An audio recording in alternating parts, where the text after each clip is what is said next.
Okay, I'll call the Board of Commissioners meeting for December 9th to order. Let's raise the flag. I pledge allegiance to the flag of the United States of America and to the republic for which it stands, one nation, under God, indivisible, with liberty and justice for all. Here, a motion to approve the minutes of December 2nd.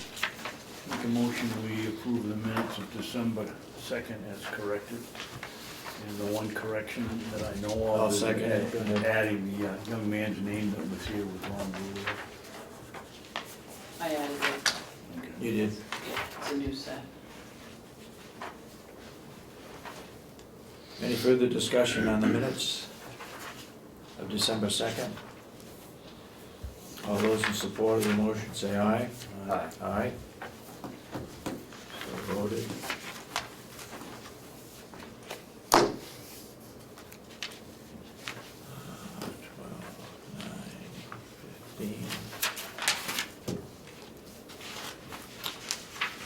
Okay, Lisa, before you start, the attorney is going to bring in the new attorney for introductions this morning, so I said we'd put him on the agenda early because he's got to go to Maine or someplace.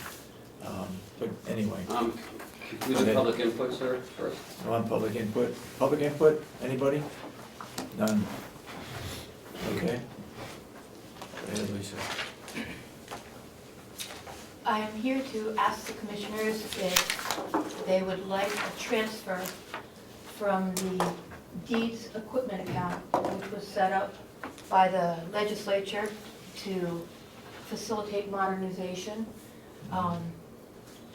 from the deeds equipment account, which is a separate account, to the county general fund to reimburse for the network retrieval system portion of our contract with Fiddler.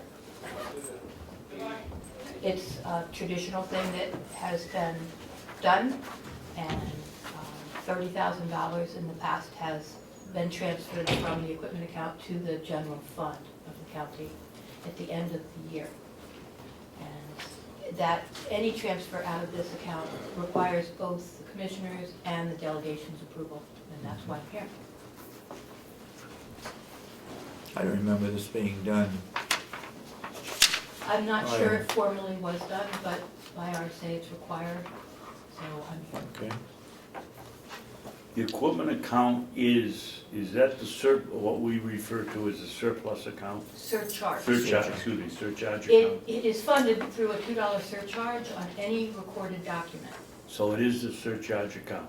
Well, according to the law, it's called the Registry of Deeds Equipment Account. Okay.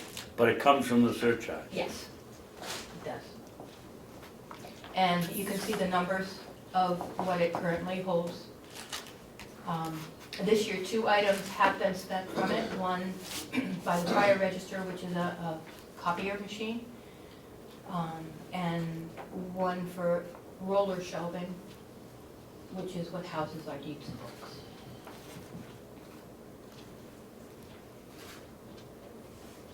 And why does, one thing I don't understand, why does Fiddler credit us for anything? I mean, really, they charge us, why do we turn around and get money back?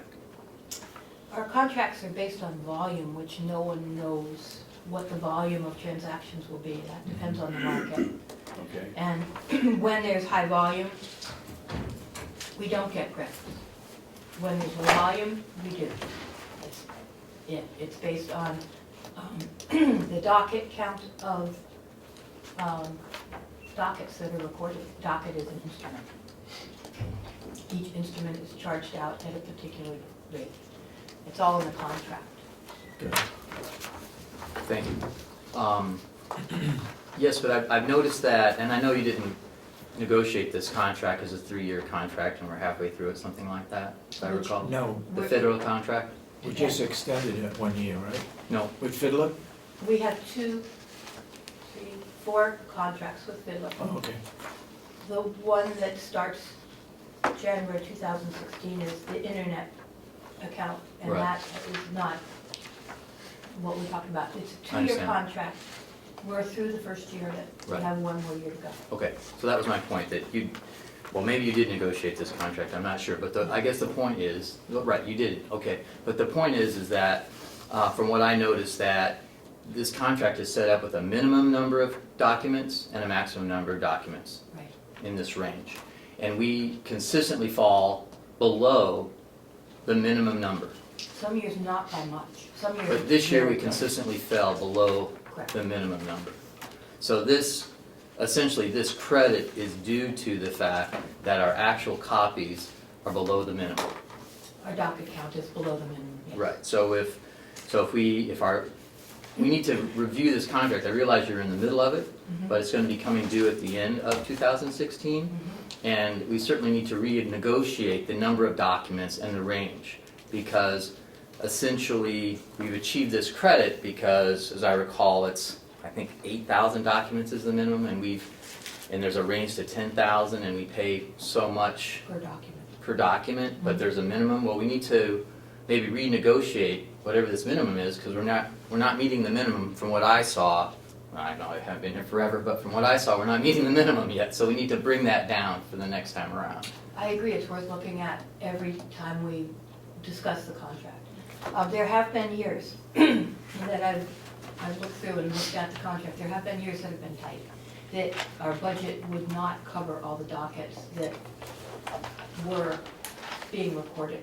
And so there would not be adequate money to pay Fiddler in the account. And those years were way back when there was a peak of real estate transactions in the Mhm. economy, and that's not happened lately. But I think we need to make sure that, or at least maybe I misunderstand what you're saying, but there is a differential between what we budget for the amount of money that we can spend for the copying of documents versus what we state is the minimum number of documents that we'll contract for. So I want to make sure that, I understand okay. where you're going, and yes, it's worth looking at. Commissioner Babson? Thank you. I need some questions answered here, Lisa. It would appear to me that if we're paying them all year long and they're giving us a credit, what they're basically doing is using our money for a year. Was that a fair statement? If we're paying them and they're giving us back money and they're not paying us back that money with interest, they're using our money. We could use those credits at any point in time. That wasn't my question. My question is, they don't pay us back with interest, so they're basically using our money. The way that it's been handled, yes. Okay. And how much money are we talking about? Well, up through September this year, it was $8,000. $1,000. And how is, I have another question. Go ahead. How is this credit calculated? How do we know how much money we're going to get back? Or do they just send us a thing that says, through 9 months, it's gonna be $8,000? It's by docket count. How many actual dockets or instruments we record is how the contract works. So we get back, is it $2, I think you There's said? 3 different contracts that we're discussing, and they're each different. One is for imaging, which is the scanning and the imaging. keeping Yeah. them. One is for data retrieval, which is the contract which enables all the software to be used to pull it up on the retrieval system downstairs. So you can actually view the documents and see them properly indexed. And the third is, let's see here, retrieval system, the integrated scan retrieval system for capturing, viewing, archiving, and printing of the current dockets for in-house and off-premises use. Do I have them all here? The data entry system for archiving. All right, then what Let would- me go here. That includes the production of the grantor-grantee indexes, all the hardware maintenance, the software maintenance, software support. But the one we're talking about is a network retrieval system, right? The one we're talking about for the equipment account is the network retrieval system, yes. Okay, and you're asking us to accept the $30,000? Exactly. Do I hear a motion?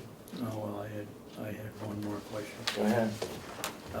You mentioned 3 accounts. One was the internet service. Have we started that? Why do we need the internet service at this point if we're not online? We don't have it quite yet. So we don't have a It's not in contract effect for it. until the first of the year. It goes into effect the first of the year. The contract is signed as of the first of the year. Now, and so what's gonna happen the first of the year? Nothing until the delegation approves something. Then it won't be approved the first of the year, They but said, it's retroactive to the first? they said that they were meeting on the 15th, and I'm hoping that the subcommittee will recommend at that point that we turn the internet live. As of yesterday, we had, The subcommittee is going How to, can they do that, Lisa? You Yeah. know, the subcommittee can recommend no, the it, but you subcommittee don't will pass, recommend at you don't pass the budget till, No. the way these characters work until. hey, what, Yeah, you let's keep The it, I'm sorry. The way this delegation works, I was one of those characters at the time. We've had- At the 31st, and so was Chris, we always pass the budget on the 31st of March. Pretty close. Yeah. And so I don't see how you can move ahead with this if the delegation hasn't approved it. she can't. I It'd think be what the- retroactive, is what you're saying. I think what the commissioners are trying to say is that even though that we signed a contract that was, could start the 1st of January, that we're saying that until we have the go, until we have the green lights also from the Not delegation, that Fiddler needs to understand that that contract's not starting until we actually have all the approvals. they're aware of Okay, so that's our main thing, is they understand that even though we signed the contract, that the contract is not valid until it's approved by delegation. Okay, you got any more questions? Nope, that's it. Can I have a motion? Anybody? To I accept move- the recommendation from the Yes, I registrar? move that we accept the recommendation from the registrar to use $30,000 from the, equipment the equipment account for the purposes as listed in this document for various equipment needs and internet setup costs. Is that what you want? It's not for the internet setup, this is for the network retrieval system. The But- second item. The Okay, the second item on that, anticipate, All we're doing. oh, for the network retrieval, Yeah. I'm sorry, I saw the list, the Yeah. item, I'm sorry. So that we approve the use of $30,000 from the equipment account toward paying the network retrieval system contract. That'll be returned to the county, to the county's general fund. yeah. We could go that next level though, and, but it's not been publicly. No, let's not make it complicated. Yeah, So you're just asking to transfer the money from this account into the county's general fund. Correct, for the network retrieval system, which is in effect. I'll for the- second it. Any other questions? Yeah. If not, all those in support of the motion say aye. Aye. Aye, and so moved. Thank you very much. Lisa? County attorney?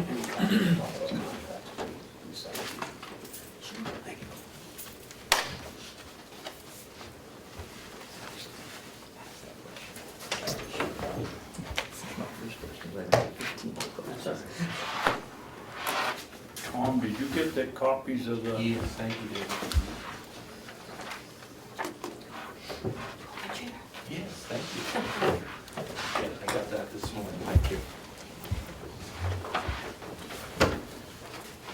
Commissioners, I'm back here. We have been working on our last vacancy at the county attorney's office. And we submit the name of R.J. Murin, Richard Murin of Bismarck, North Dakota, who is moving back to New Hampshire. He was a former resident here.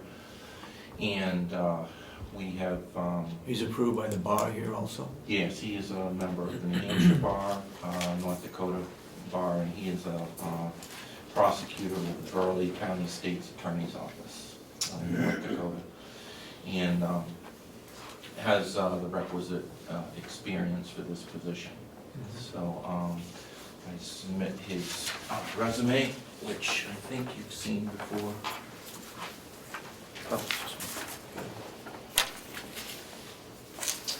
And we are going through the approval process and have submitted his name to the Attorney General's office with a conditional written confirmation back from the Professional Conduct Committee, which we expect any day.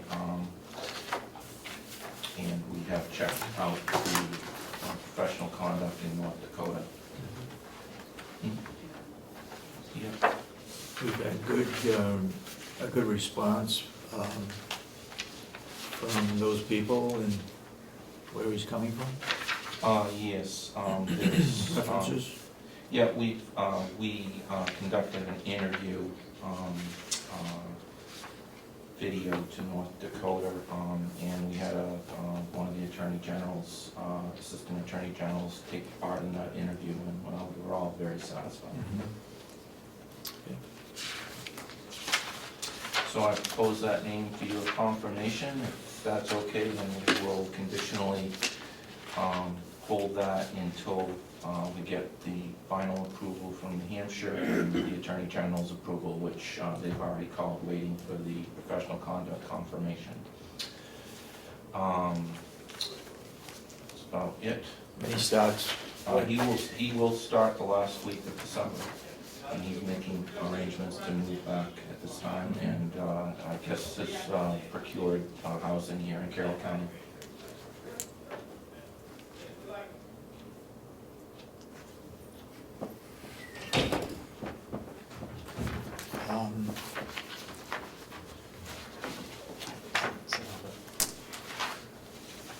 are you looking for us to take a vote of approval?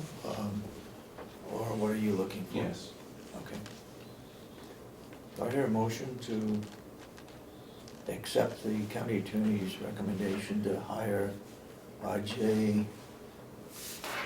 Murin. Marin? His actual name is Richard J. Richard? Goes by R.J. I'll make the motion. Do I hear a Second second? for discussion. You would, okay, motion made and seconded, go ahead. Discussion. Why is it our responsibility to have the county attorney come in here and get our approval for somebody that's gonna work for him? We don't do it for anybody else. You're supposed to approve all hirings. We do all hirings with the exception of elected officials. I think it's, Well, When I think have we it's- ever done an approval of anybody that's gone into work in the nursing home or anything I think else? it's good communication for the attorney to come in and bring forth a name of a person that he has interviewed and is willing to hire. And he's just informing us and looking for our approval. I think it's a good idea too, I'm just asking Well, why it has to not happen. only that- Is it an RSA or is it a? well, for years, and I don't believe the process has changed. I mean, David, you probably remember the process. It's like a nomination. It's, you know, you set forth and it's confirmed. In fact, this county has actually gone to court on that back in whenever I represented the county civilly, when that was questioned, whether the commissioners had the right, and the court upheld the right for the commissioners to confirm that. And I've always submitted every name for the commissioner's approval. I know you have, I just. Unless something's changed that I don't know about, I didn't formally research it again, but it's always been that way, and the legislature has addressed that. I actually looked at the legislative history, and I believe Judge Miller has already commented on the aspect of the commissioner's right to, it's not a ministerial duty, but an actual, I thank you for following the law. I try to. All right, any further discussion? My only question is how many interviews were conducted? for this position? For this one? Yeah. Oh, we, Or how many applications did you glean to come to the decision that this person? several, and we, a month or two ago, we had some very experienced prosecutors with over 10 years' experience. But they, and we made offers, and they were also shopping to the other southern county attorneys. I think, as I said before, Right. they just didn't want to drive here. And one had a home in Portsmouth, she was our top candidate, and we also had one, at that time, another very seasoned prosecutor from another county, and he took another position in Hillsborough. So the respective county attorney's offices have been cooperating, sending us anybody who came in first or second. So we did get one that way, so we lose some, we lose, but unfortunately, Carroll County is a little bit further north than they want to drive. All right, thank you. Any further discussion? All those in support of the motion say aye. Aye. Aye. It's over. Thank you. Thank you. Thank you for the lesson, Tom. Yeah, thank you. You need that? Yeah, this should go in personnel, so I don't know if it's a public record. It should go in person. It's interesting when you talk about driving. I heard by rumor, I can't document it, but there are a lot of places available in the town of Freedom that's up for sale. 50 or 60 different parcels, and people are not going there because of the distance from North Conway. Is the reason that they're giving, just a sideline. Okay, Howie?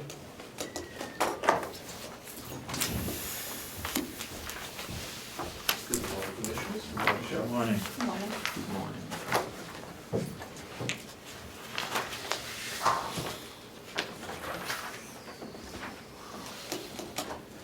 I think Ken had you scheduled to look at the metrics that I distributed last week. Yep. Um, We all have copies of it, I believe. You know, and it's, I mean, this You get a copy, man. 51 different slides. Probably some of the more important ones are at the beginning. Number 2, is reporting the 10 months of revenue where we're tracking, favorably to budget. Which is always. To make it easier, could you number the pages next time? They are. They are? It's not on our copies, though. They should. Okay, I guess it's not on ours. Okay, Oh, go no, ahead. that's. Go ahead. Oh, no, that's my mistake, that they, no, in fact, I don't know why that isn't the case, but actually create the index so that we can quickly go to them, so that is oversight on my part, I think. No problem. But if we go from top to bottom then, the revenue sheet's looking good. Expenses as a percent of budget is, the next sheet is under. While the month was high, the year-to-date is 79.9% compared to a projected 83%. So we're favorable there. Question I have, under agencies, we're running high on that expense, right? We are, let me look at that, that would be at the back.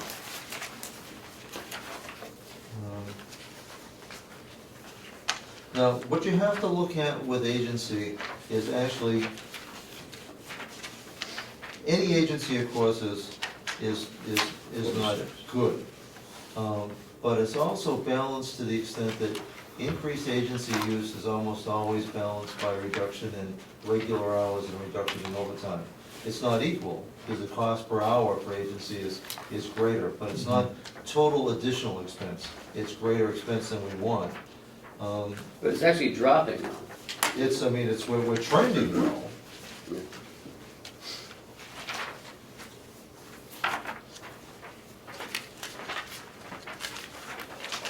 October was down to 9 from, September's 15. Excuse me, Howard, can we go a little bit slower so we can have a chance to sort of look these over? Okay. On page 2015 expenses, if I'm reading this properly, it's in, the red is representing in our favor in this case, not in our favor. This is under on budget, so we're almost $500,000 under on our expenses at the nursing home. That is correct. That's a very good job. You know, October was high at 10%, but it's, the last quarter of the year tends to be higher. Because we don't have contingency accounts, we defer as much as we can throughout the year to be sure that there's money to be able to pay for the things that we actually need. So the last quarter tends to be a bit higher.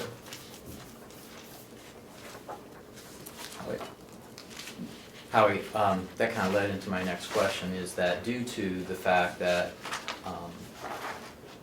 you know, there are a couple forces at play. One force at play is, as you mentioned, that the department heads are kind of holding off on, we'll call it discretionary expenditures. Deferrable. You're right, like, they need to get more pens and pencils, you know, so they have enough stock, but they're down to one, so they're waiting until they need another box, so to Exactly. speak. You know, they're really trying to hold off on things, and then they tend to, you know, feel like if they can make it, then they have it and they spend it.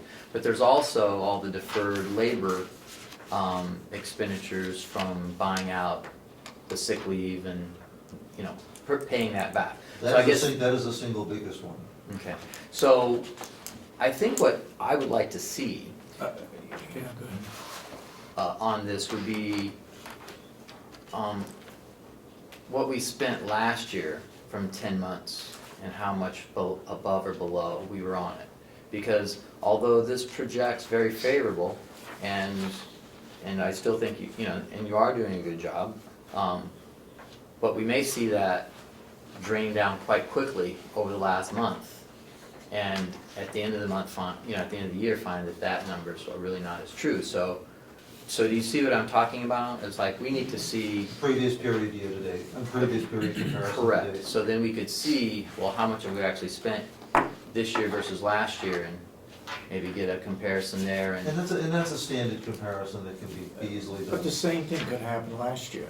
We held Well, in off fact, it until did, the in last fact. minute. And In which is fact, it why did. we're $475,000 under 10 months year to date. Yeah. I'm not at all optimistic that we are not gonna end the year much under budget. It's When kind we're of a, tracking well to end the year on budget, will we be much under budget? Probably not. it's kind of a false impression that you leave when we say that you got 475,000 left in expenses, knowing that it's probably gonna get used up. So I don't know where the balance is. I know it's good to try to hold back, but if you actually need it and are gonna spend it, it probably should be spent. Well, and for things that we have to, we do. But without a contingency fund, we gotta leave open the door that something could happen in December that would have to be paid for. Yeah. And so we do, the things that are the least bit deferrable, they tend to get deferred. But like Commissioner Ahlgren mentions, some of the bigger items, not quite the 80%, but probably closer to 60%, are really gonna be in deferred compensation. We have 41 people who will be this Friday receiving additional funds for sick time buyback. I don't know what the total, at this point, I don't know what the total dollar amount of that is, but I expect that that's gonna be significant. So December's payroll is going to look inflated because we have that buyback. Okay, Commissioner Babson? Thank you. Howie, I understand the theory behind holding back on discretionary spending through to the end of the year. But I guess I'd have to say, if you can get to November and you haven't needed the thing, how badly do you need it? Oh, we're talking about whether it's replacement of linen, sheets, towels and things. Those are deferrable. They're not discretionary, you have to have them. But it's deferrable. Does it have to be 1 month as opposed to another month? Well, we do our initial buys throughout the year, and then we have to hold back, but November is the right time. October, November, December you know, we can predict, well, in our linen expense, you know, where our stockpile is down, we need to buy it. Thank you. Okay. Further questions on expenses? But I will present a comparison of previous year to date. We now have enough figures to be able to do that actually relatively easily, so I can generate, you know, same period, same month last year, in the same year to date from last year. It may give us some indication, but basically, we're doing the same thing this year that we did last year, holding Exactly. off until the end. Well, it's likely to be pretty much the same, but also I'll try to get, I think the single biggest expense that we have, other than the additional holidays this time of year, is the sick time buyback.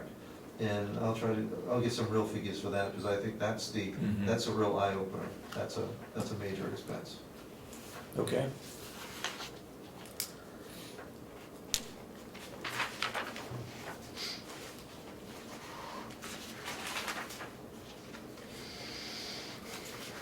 Okay. Go ahead. Howie, on the next page, surplus and deficit analysis.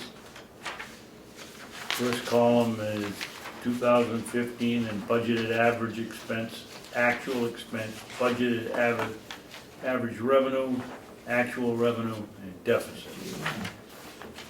So, why do we have the same, basically the same number of people in our nursing home from day to day? Why do we have such a great fluctuation in the deficit, or the difference between expenses and revenue? Well, In January, it was $5,000. April, it was $275,000. May, $349,000. And then we go to August, it's back down to $65,000. Why do we have this? If these are average, why are we seem to have such big swings? well, because of the actual differences in actual. If we look at January and February, by way of example, the revenue in January was better than average. The actual was up, but the expenses were high. So the budgeted expense for $1 million, that was low. So January was a great month. Revenue was above projection, expenses were below projection, resulting in a small deficit. In February, we have revenue below average and expenses below average, but we had a $180,000 swing there.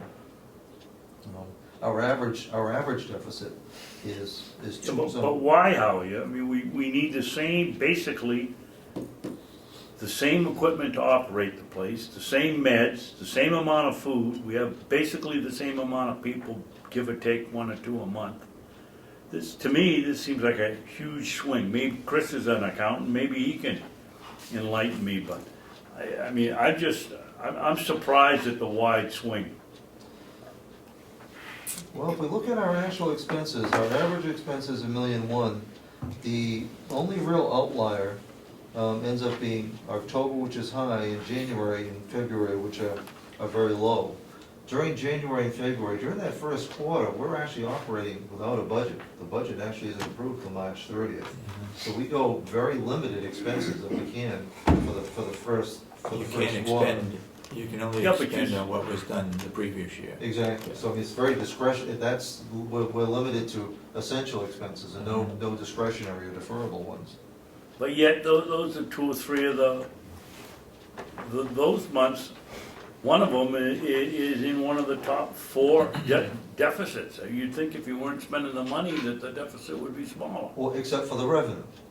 The revenue is more variable, because it's determined by essentially 2 things: the payer mix, how many skilled, how many private pay, how many Medicaid, and total census, and also by timing. When that money hits, when we actually get it is different than when we bill Okay, it. well, that was my next question now. Looking at this, are we talking about money in and in the bank, or are we talking about what we billed out and haven't received and probably won't get? We actually deduct, when you see our contractuals, we actually deduct out what we don't think we're gonna get right up front now. That wasn't always the case where that was. Is that reflected in these figures? That's reflected in these figures. Okay. This is money that we realistically expect to receive. Okay, that's what I need. But it is not money in the bank, because the timing part, we don't know exactly when that'll be received. But you expect to receive it? But we do expect to receive every bit of it. So also, if I could interject, some of the fluctuation in the expenses is just due to the booking of the expenses within the business office. The expenses are actual though, aren't they? The expenses are actual, but what happens is that at the end of the year, bills that are coming in January are still getting written as expenses for December because they indeed were expensive for December. Right. So we're trying to get those bills, we make sure they get on the right year, okay? Whereas during the course of the year, with, you know, the cutoffs at the end of month, it's not as sensitive for our reporting purposes. So this is, and so by the end of the year, we're getting all the expenses booked into the right year, but in January, we don't have as much booked into January because we are getting bills that we receive in January, booking them to December, and then in February, there's really more of a, February is the cutoff time. February, they are booking some of January's expenses into February, but that kind of then takes place during the course of the year, and then the next January, we're getting everything in December. So there's a little bit of that too, that, you know, that happens to this. Oh, why do we have all these expenses at the end of the year? Well, because We have to close we're out the making books. sure that we're getting anything that we did in December put in the right month. Because isn't cash, you book cash when you receive it, and accruals is you book it when you bill it, Yeah. Yes. Correct.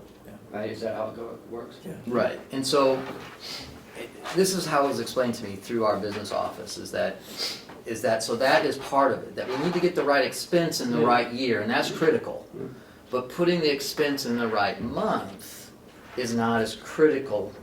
If we buy propane in December, but don't pay for it till January, it's a December expense. Right. Even though it was paid in January. Right, and so, and it's something that we can look at. You know, what you're talking about, this is something that maybe we can look at because we can book it as an accounts payable, and it's something that we can talk with Chuck about to try to make these numbers feel, and the flow of them feel more consistent, so it doesn't look like there's an appearance of, we're spending all this money at the end of the year.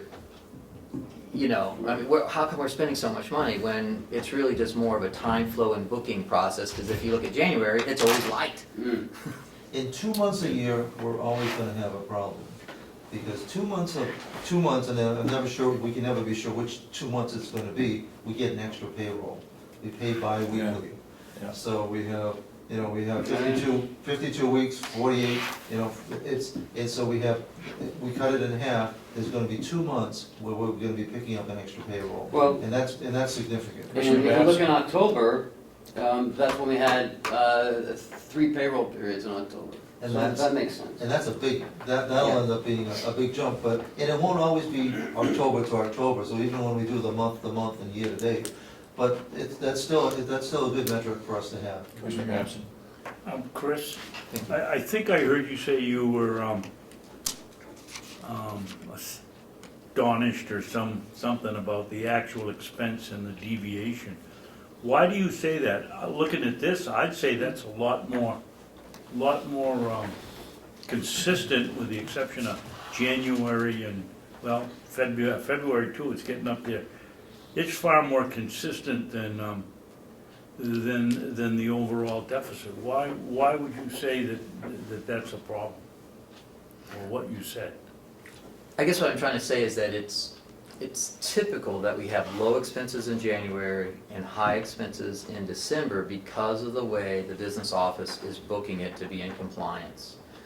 So, you know, they actually book in January the bills that come in, okay, in January. Right. And so, but they book them into January, the ones that were Spending. from January things. Okay, so like, so for instance, okay, they get a bill January 15th for linen, and it's for the 1st of January to the 10th of January. So they pay that on January's book. Yeah. But on January 8th, they got a bill for December's 20th to the That's booked 31st. to December. So then they booked that one even though they received it to January in December. Right. So in January, those are being split by the business office to get them in the right year, okay? But then in Oh, okay. February, what's happening is they're putting all the Now they're last half of catching, now they're January in. catching up, and it Right. might be 3/4 and a quarter. Correct. Okay. So there's some of that in this as well. That's part of why you see a bunch at the end in December and not as much, and it's that way every January, so. And that there would might- account for why February's expenses are moving up more towards the average for the year. Now, while I have you on But- this, while I Yes. have you on this sheet, if you look at the very bottom right number, now, granted, I'm looking at the rosiest prediction here, but if we eliminate bond, debt, and interest, we're showing a deficit of $690,000. If we take into consideration the fact that we also bring in over $1 million in pro-share money, it would show that we're actually Are breaking we up that high? $1 million? $1,200,000. Pro share? There's $1,200,000 this year. $1,200,000. So now So ProShare isn't included in this $690 figure. no, it's actually shown in the revenue. But all things considered, at a $690,000 loss, we're doing very well, especially doing very well compared to other county homes. Okay, any further questions? I just want to make a comment, is perhaps that next year on your charts that we could look at, and it might help us on the charts if we look at, say for instance, this revenue compared to budget, but then we also had the 2014 actual, so there was 3 lines. In fact, now that we actually have 2 years of, we'll be able to do, Right. we'll be able to have the budget previous year and current year. Great. What was your question, Chris? That on this right here, say the revenue compared to budget, Yep. is that a third line would be added for last year's actual revenue. So then Oh, we could okay. see the budgeted, which is flat, but then see the fluctuations of last year's revenue. Right, okay. Which I think we may have on some other sheets where it's 2014, like You the do Judith Skill on Days. everything else, and that's exactly what I want to do. I didn't have complete financials before, but I do now. So you'll see like with census where it'll show 2014, 2015, I'll be able to do the same with financials. Okay, thank you. I just have one other question. I mean, well, I might have more other questions. Are we wrapping, or was that, For expenses, yeah, for that particular, just for that particular Sure. time? Okay. yeah. Well, I don't want to jump around too much, but my essential question would be, what is our average number of bed days right now per day?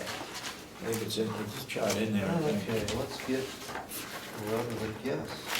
There's a chart here somewhere. that Yeah. shows that. October Average was 100. census, Census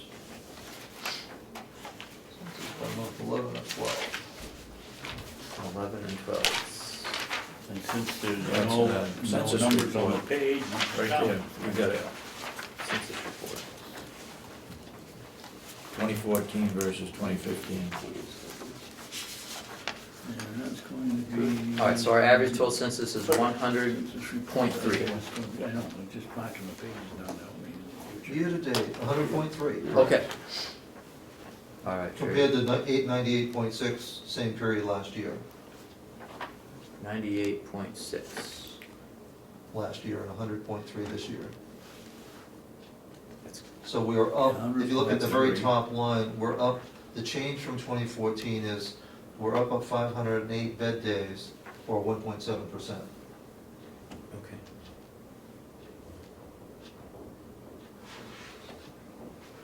Good.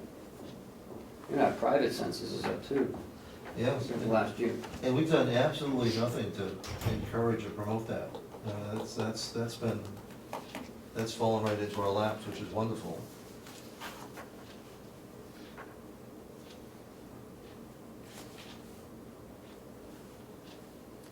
Okay, All right, sweet. Is there, Is there a reason for it, how looking at the total census, average census, going across in 2014, they all seem to be in the late 90s. You go up to the total census in 2015, and basically they're 100 or more. Well, because, well, People, our average for this year, 2015's just over 100. The average for last year was just under 99. So we're, are we getting a different level of resident that might be living a little bit longer, or what's No. causing that? That's a pretty good jump. no, in fact, our length of stay is actually down for two reasons. Our skilled stays are short, and so they rotate. But also, the days are gone when we're gonna be welcoming a resident today, and they're gonna be here for 3, 4, 5, 6 years, 10 years and more, like they have been in the past. The resident coming in today is going to have received extensive home care, they're likely to have been in assisted living, and they're likely to be with us less than 2 years. Is it fair to say that the average age will probably be increased also? The average age will be higher, and so will their acuity, which is their level of care that they need, so that our work gets to be greater.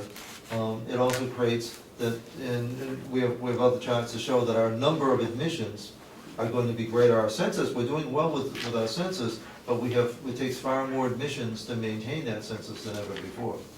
We average now, I think it's 1.2 admissions per week. And how about our entrance problems that we had with our previous physician? Has it been solved with the new? Completely resolved. In fact, it's a two-tier process that we have now that's expediting admissions. We now meet daily to review admissions. Right after our morning meeting, we have a separate admissions meeting. But with the new medical, and we're also with our goal being to get so that we can respond to a hospital referral within 1 hour. But with our new medical director who has experience in this, we've had absolutely no learning curve or problem issues there at all. He makes immediate decisions based on the recommendation of the director of nursing. Well, the other complaint you had in the previous individual was he was difficult to get a hold of on weekends. Have you had any problem contacting the new person? Absolutely none. Well, he's got Not only is he readily available, we get hold of him when he's on call, but when he isn't able to be, when he's away, he has a backup, something that we didn't have before. So we're optimistic that's gonna result in an increased level of skilled stays. Total census average is 100.3. Correct. We have 103 beds. Where are we budgeting for the empty beds? We're budgeting, We're budgeting right at Paul 100. is sick, I think we're budgeting at 100 or 101, we're not budgeting for 103. Okay. Yeah, that's right, yeah. Did we do that last year? I think we, What? No, we didn't, we budgeted for. I don't think so. Budget for 103 last year? I don't think so. I think we only budgeted for what the actual use was the year before, which would have been just under 100. Ultimately, the budget was changed. Well, and remember too, it isn't just the number of bed days, it's the mix of bed days. We are actually tracking below this year the number of skilled days. We're up a total of 500 days over last year, but unfortunately, we're down 500 days of skilled days. So it's not just the days, but it's the reimbursement per day. So we have more days, but our reimbursement isn't all that much greater because of our payer mix. We're lucky because our private pay is up 23% compared to last year. Howard, you have a rough average cost per day for skilled care? That varies considerably. I know it does, that's Now, why I asked if you had an average. Our overall average cost per day is $373.15. If we take Our cost, our cost for all residents in mixed, for in mixed skilled however care. they fall, that's what our cost. And how about our revenue in the same situation?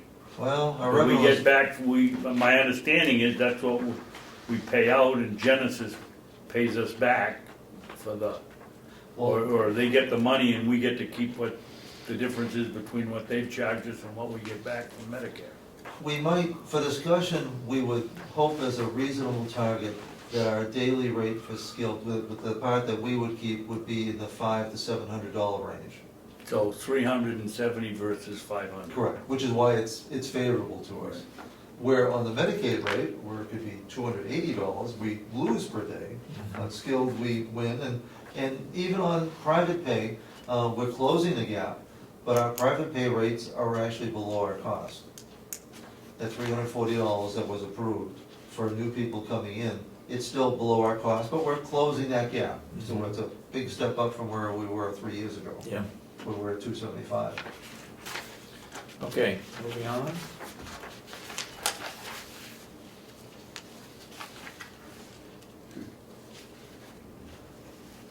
Howie, on the private pay census, you have figures 15 through 33 is, I assume that's percentage? We've got, in September, 32% of us were private pay, is that what it's telling us? In September, 31.8, no, that's actual census, so that's actual bed days. That's actual average number of people in the house. Could you make an addition to the title, so that we know that, it just says private pay census? Or make it add in-house or something, so we know that it's people, not percentage in that column over there? Did we talk about trying to have 25% private pay, so you could easily confuse that with percentage in the left-hand Yeah, column? you go back to Yeah, the census report, it all spells it out right there. you're jumping ahead. Next page. Yep. I think. One more forward, there you go. Now look all the way to the right, and you see you got 2014, 2015. All the way to the right, I get a look at that's all the way to the left. October, no, all the way to the right, Okay, October. yeah, So then if you look down, you have private, your Yeah. average is 30, and you have 931 bed days. So, so if you go back to the chart, then you know it's 30. right, and there it is. And you will see, it doesn't sound like much, but you get a lot of October's 30. fluctuation just with different months. You add a day a month, you're adding 103 bed days. You take a day a month away, you know, you lose 103 bed days without having any say about it. So that explains some of the month-to-month fluctuations. But in all cases, the private pay is better in 2015 than it is in 14. It's up 23.7%. Yeah. And we've made absolutely Every month. no effort, and because, well, we take, and I know it's been close to the heart of commissioners in the past, but we are Carroll County's safety net. So, you know, when we talk about taking care of people in need, it isn't just medical need, it's financial need. So we give preference to those who have limited resources. So we're not doing this at the expense of taking care of people who don't have money. So we're averaging roughly 30 private pay? We're averaging 27.9, we're averaging just 28 people. In previous years, I was thinking it was between 20 and 25. Last year it was 21 Yeah, year to date. more like 19, 20. Okay. Got your question answered? Any questions on the total average census chart?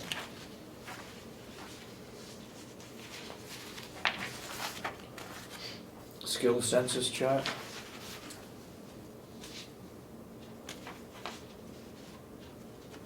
You better can't turn this one over. I don't know, it would look better upside down. This doesn't look very good. For September and October? Yeah. Well, from June, June 4th, that's last year, but again in August of this year, it was June last year and August of this year, we've both taken. June last year took a huge dive, this year, August for us took a pretty good dive. Well, if you look at January and February, there was 2 in January, 3 in February. Yeah. And then it leveled out, and then it dropped, and then it spiked. drop, spike, In and drop. September it dropped, yeah. That should go up with a new medical person, right? We're Because expecting, gonna be- that is what we're hoping, that and our ability to respond quicker. Okay.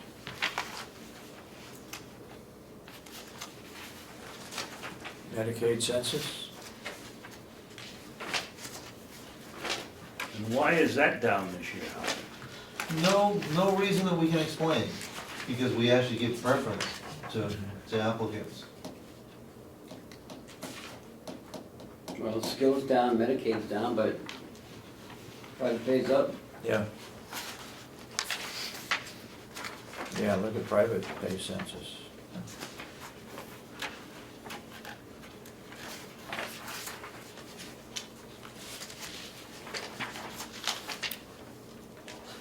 The following charts, the cumulative ones, aren't the most exciting charts, but the other charts that go up and down, don't really give you a sense of where you are, it's where you've been. So the cumulative, tracks it to, tracks it through the year, and you can see that the cumulative total days, we're running slightly above last year, the two lines run together. And the same thing with skilled, what's unsettling about the skilled is, it's getting wider at the right edge. It'd be much better if it were tight or running above. The Medicaid days total are running under, no surprise there. And the private pay days are not only above, but increasing compared to previous year.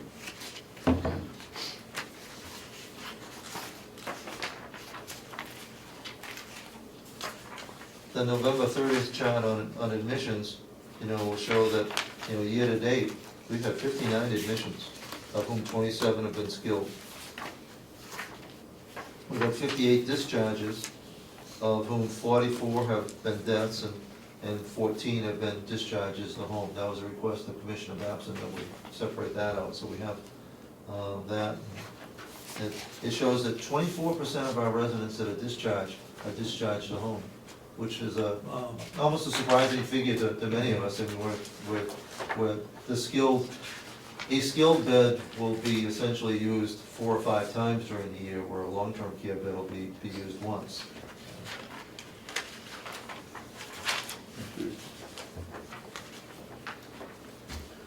Can we have just a second to look this chart over? So July and September are the months where you have the largest admissions. Right. The rest of the time, it's roughly 5 or less. And not surprisingly, it corresponds with a high level of discharges. How we discharge to home, is that as it's described, is it to home or could it be to another nursing home or It's back to the hospital or is it clearly out of here to home? This is discharged to home. In fact, I can't recall in the last year where we've transferred to another long-term care or anything other than short-term hospital. If that came up, I'd have to qualify this, but these are true discharges to home coming out of skilled. Okay. I don't want you to do any extra work, but I don't know how much effort it is when you're pushing the buttons on the computer, but how would that vary from year to year? Well, the nice part is having this Can you in make place. sure next year you have the same column? I'm gonna start comparing this data to next year, so you'll be able to track period to period. So you'll be able to see, so we can all see. Those people that are discharged to home, do we save their bed at all? No, And when we save beds, do we save them for a number of days, or don't we save any longer? no, it's interesting that you ask, because we were just talking with our intern about this yesterday. When a Medicaid resident goes to the hospital, we're obligated to hold their bed for 10 days. 10 days? At no, we don't get reimbursed for Right. that. And Yep, it's- that's and a yet we- loss. It's a loss, and we count it as it's a loss. We also hold the bed for a private pay person if they go away. We do give, into the hospital, because we want them to be able to come back to us. Truth is, there are very few long hospital stays anymore. People are in and out. A 3 day, in fact, we actually hope people will be in the hospital for 3 days so they qualify for Medicare, skilled care when they come back. But oftentimes, we're struggling for them to get that third day in. Go ahead, Commissioner. How, in all years I've been sitting over there and listening to budgeting for the nursing home, I've never heard anybody, I knew we had to hold it for 10 days. I knew we didn't get paid for the 10 days we're holding it, because it's empty, and they're not gonna pay twice, once for the hospital, once for the empty room. But I don't ever remember us working any figure into our budgeting for the empty room. I know we say, well, we only have 100, we budget for 100 beds, or we budget for 101 beds. Do you have any idea how many days that we've held a room over the course of a year that we're not being paid for? I don't know the Well, real number. let me just Yeah, I'm a little finish the confused by that thinking question. here. When we figure the empty room we have 100.3 rooms for the average, are we figuring in that 10 days of emptiness if somebody isn't there? Or because we're reserving it, we're calling it a used room? Are we getting an accurate figure? We, for our census purposes, we treat it as medical leave of absence. We don't treat it as an empty room, but it is not compensated. So our revenue is down, and if I were to guess, and it's only a guess, we're probably talking about 50 bed days a year or so. We don't have that many overnight hospitalizations. That's We have- that's $15,000. Well, We're not gonna get. It's, exactly. But we treat them as medical leave of absence. It could even be less than that. But we treat it as part of our reduced census. Is it by law that we hold it 10 days? It is. Unless it's otherwise released by the resident of the family. If if a Medicaid resident left us to go back to live with their family or to move out of state or to another facility, we can yeah. release it. But for hospital, but it's seldom used. I mean, the only time it's ever used for the full 10 days is if somebody goes to a geropsych facility, which is very, very seldom. Is we're able to manage just about all geropsych with Dr. Sopti right in-house. Okay. So what you're telling us is that it is figured in that figure of 100.3 usage, or however we figure the full bed days. Correct, because if we budget for 100 days instead of 103, we have, we're really budgeting for 900 empty days, of which this 50 would be part of that 900. Well, I don't know your inside tracking of these things, but when you're looking at this figure, does it say somewhere on some paperwork that you have that we've had, what did you say, 50 That's my guess. whole days that we don't get paid for, so somebody knows that? I've never seen that. We've never tracked that, but we certainly can. Well, I'm not trying to tell you how to run your business, Oh, no, but I mean, when I that's, see $15,000 that there's no way we're gonna get. and there's absolutely no control we have over that. No. Right. I mean, there's nothing discretionary about that, that's. But you can guesstimate or estimate those days. Well, I mean, if someone falls and, fractures their hip, I mean, you don't know, but I guess you could take some sort of a mean and. See, it actually turns out to be strangely favorable for us. The scenario that Ken's talking about, somebody falls and breaks their hip, they go to the hospital for 3 days. We don't get 3 days of Medicaid revenue, but when they come back skilled. Skilled, yeah. And we get 21 days of skilled revenue. So financially, it's almost, it's advantageous to us, but there's no reason why everything that I've done here is that we can't manage what we can't measure. There's no reason why we can't track bedhold days. So Okay. that will be done. Okay, you had a chance to look at it? Yeah, sort of. All right.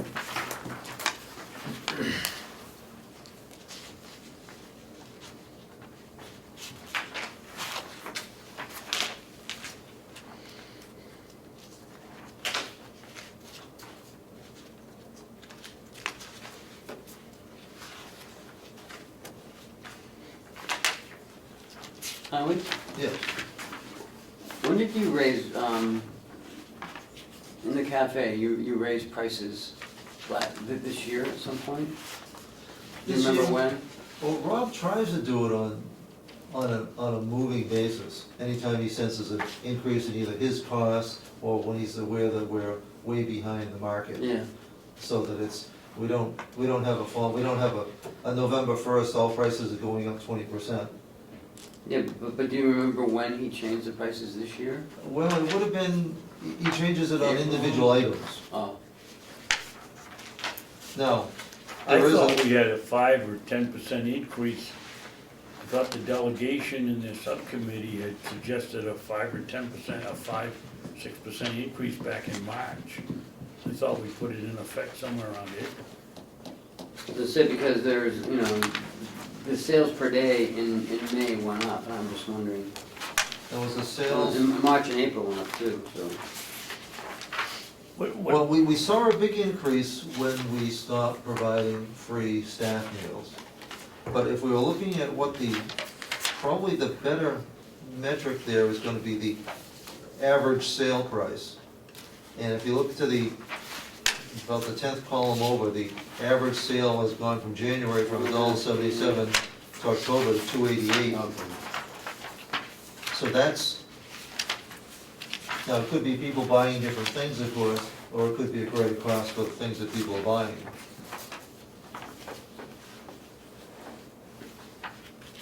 Are we looking at the graph now, or are we looking at a, No, we're looking at the cafe summary, okay, about 3/4 of the way through. This is basically the first page that mentions anything about cafe. this must, oh, here it is, this must be page 37, 36. 36, okay.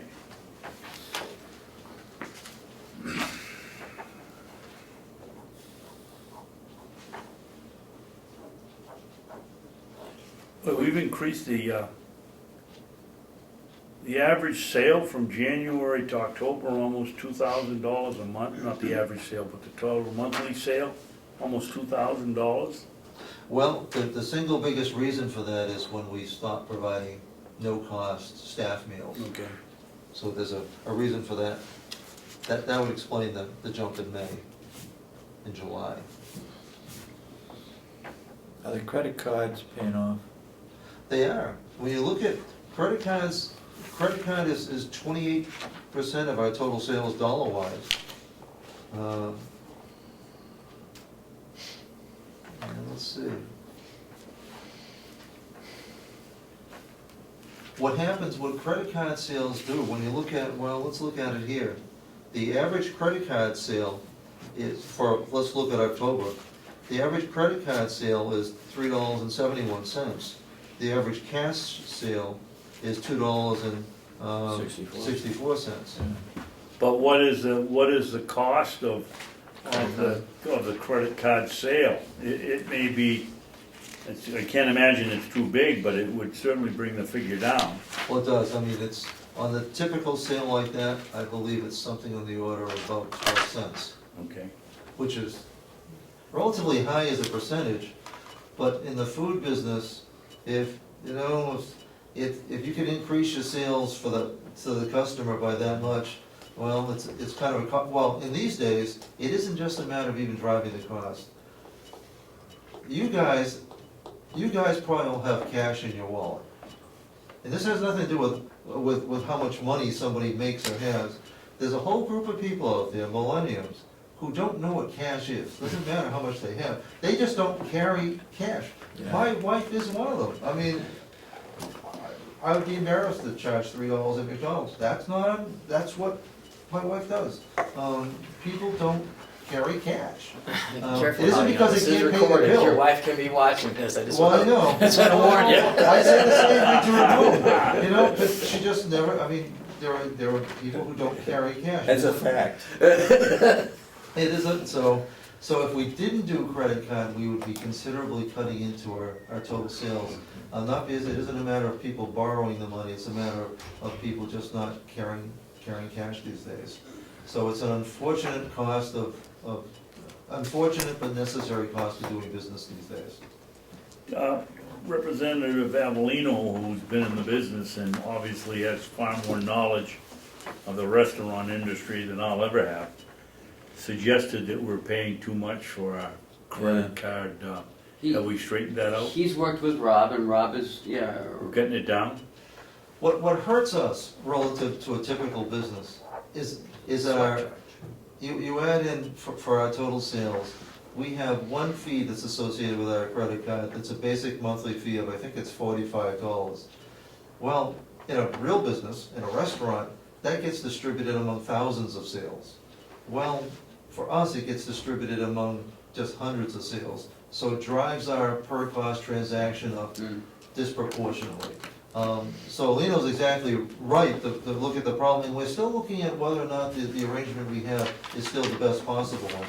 Quite Well, that's frankly, what I get out of his. quite frankly, I think he has a better one than we do, and Right. we're looking at whether or not a change might be in the best interest. But even working, and I've spoken extensively with his provider, who are the most flexible people I've ever talked to. There's no way around that basic fee. We're just held, we're punished for not, well, for only, total credit card sales in a month are under $2,000. You know, and that's very low for credit card sales.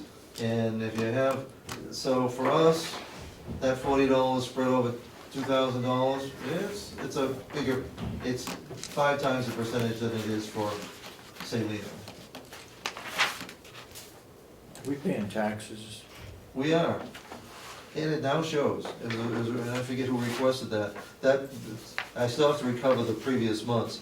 But as you look at October, the taxable amount was, of the 6,000, 5,272, the non-taxable was 1,600.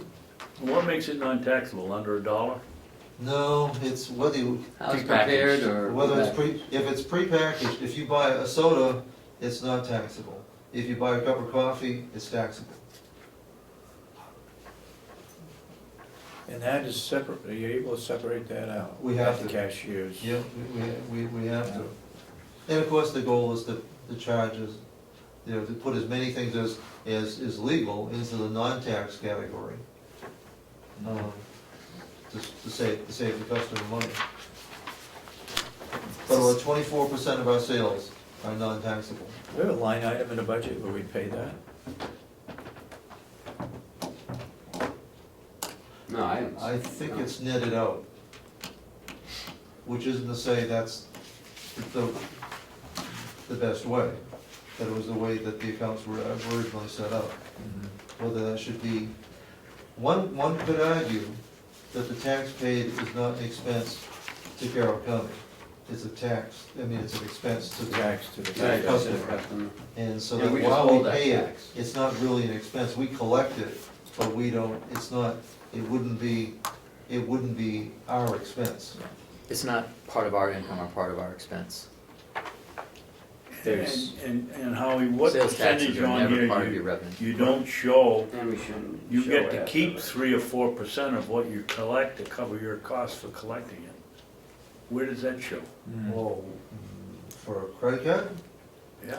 Oh, no, you don't get to keep any of it. No, sales tax, on the tax, right, Chris? You get 3 or 4% you get to keep out of the rooms and meals tax to cover the collection.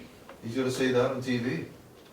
yes, well, that's statute. It's, That is. that is statute, and there would be revenue produced from that, you are correct.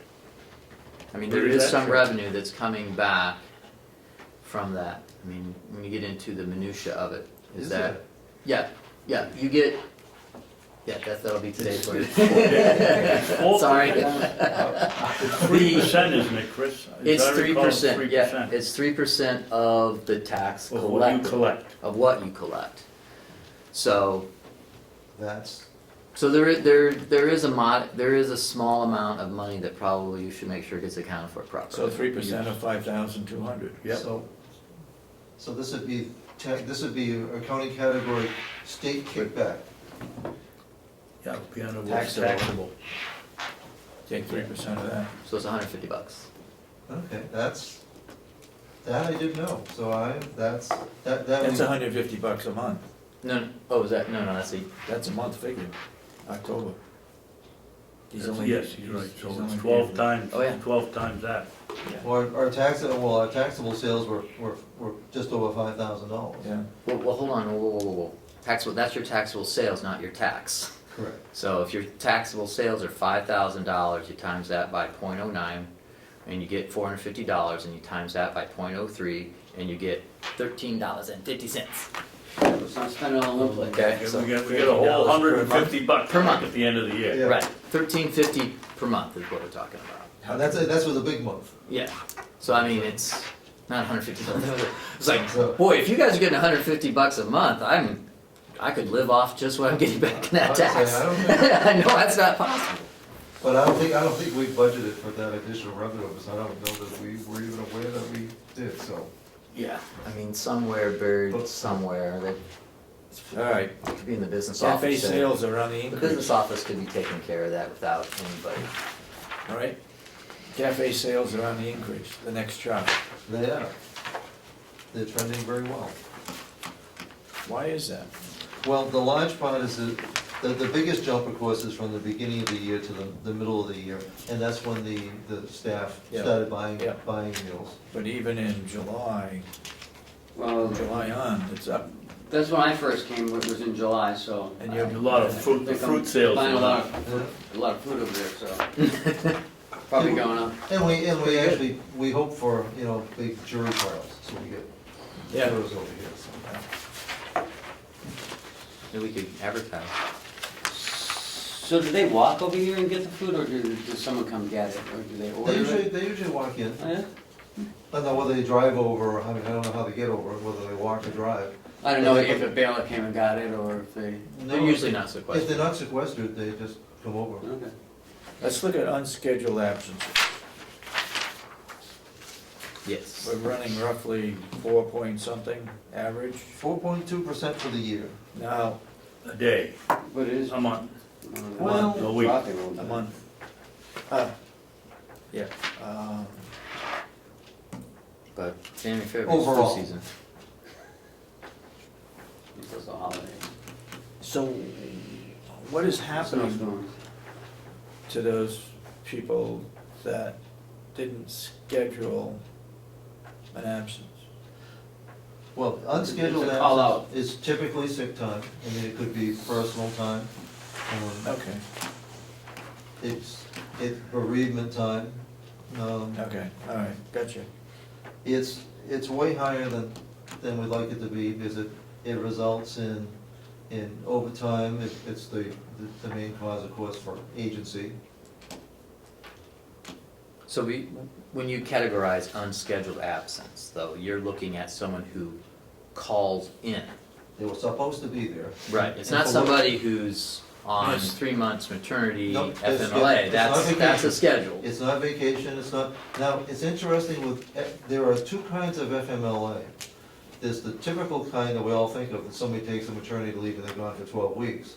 But there's also an increasing utilization of intermittent FMLA, when staff members oftentimes can be taking care of an older parent. We actually track as unscheduled absence when they're scheduled, and they have to leave for intermittent FMLA, that's now tracked as unscheduled, and they actually have to show medical need, and they do that actually through the HR office. So that's, because that was getting to be rampant too, and it's really hard to manage. But even as it is, we're looking at over 20 unscheduled absences a week. That's on top of the scheduled absences, which are significant as well. Well, that seems like a high number to me. It is. Well, you've got, how many employees in the nursing home? With all the 300? per diems and all, about 175.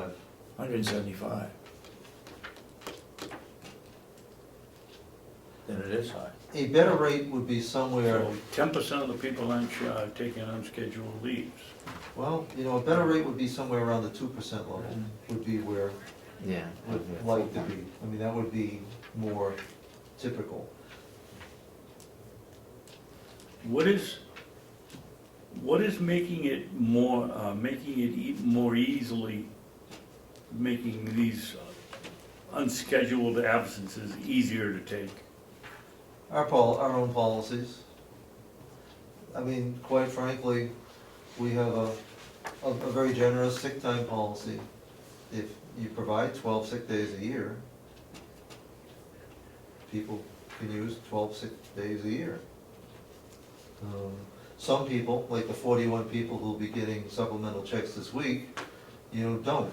And I think it's great, that's an incentive. Those 41 people aren't gonna call in sick, because they know they get their Christmas bonus. Yeah.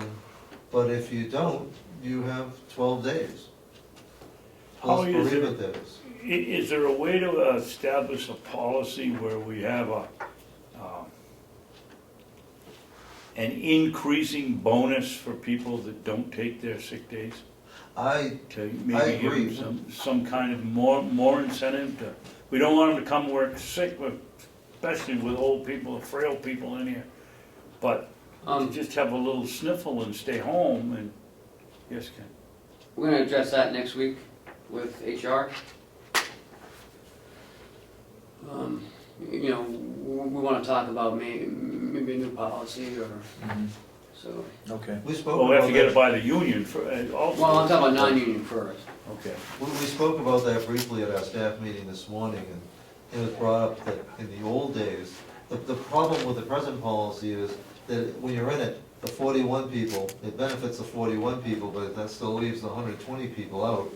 The idea of having a policy that rewards people incrementally, so that whether it's, you don't miss a day within 2 months or 3 months, and reward them then, is likely to generate greater attendance.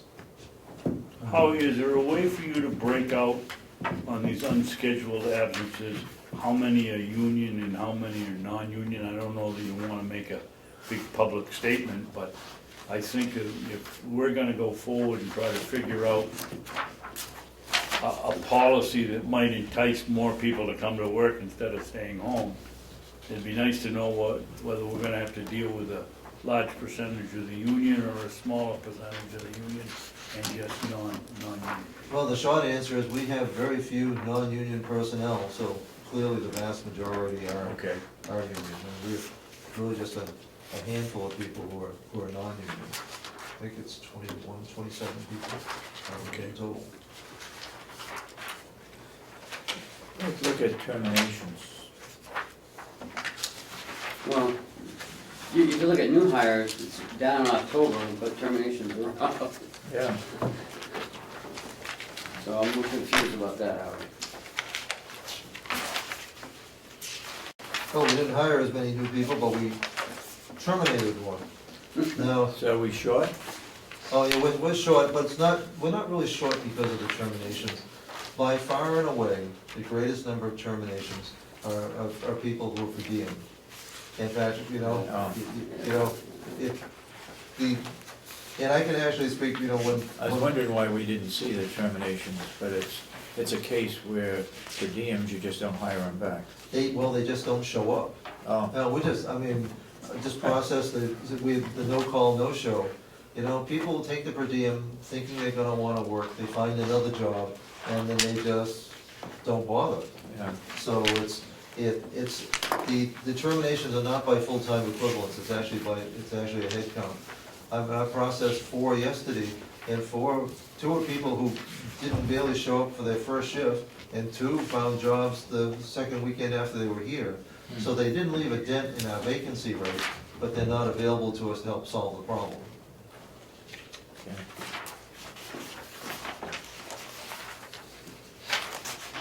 Now we can see.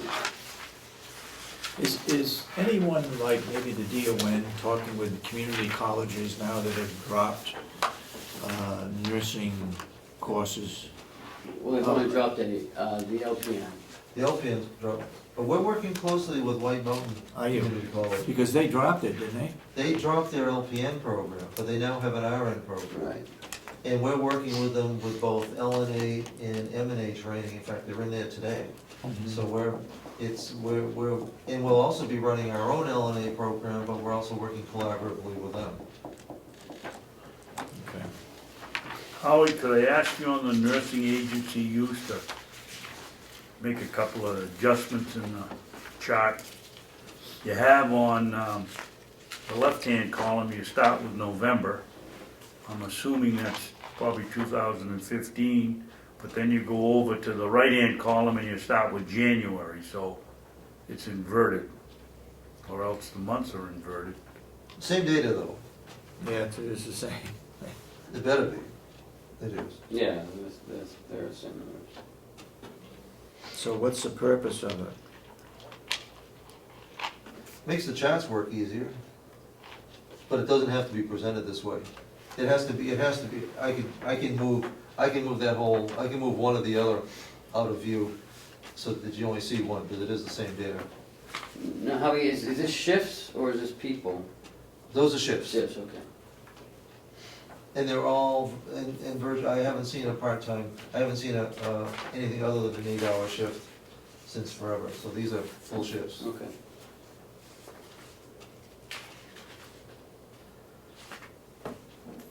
What was the approved budget? Can anybody, 12,000? 12,000? no, I can see that on here, but if I could finish my question. What was the approved budget for 2014? I think that was 12,000 too. I don't think that changed.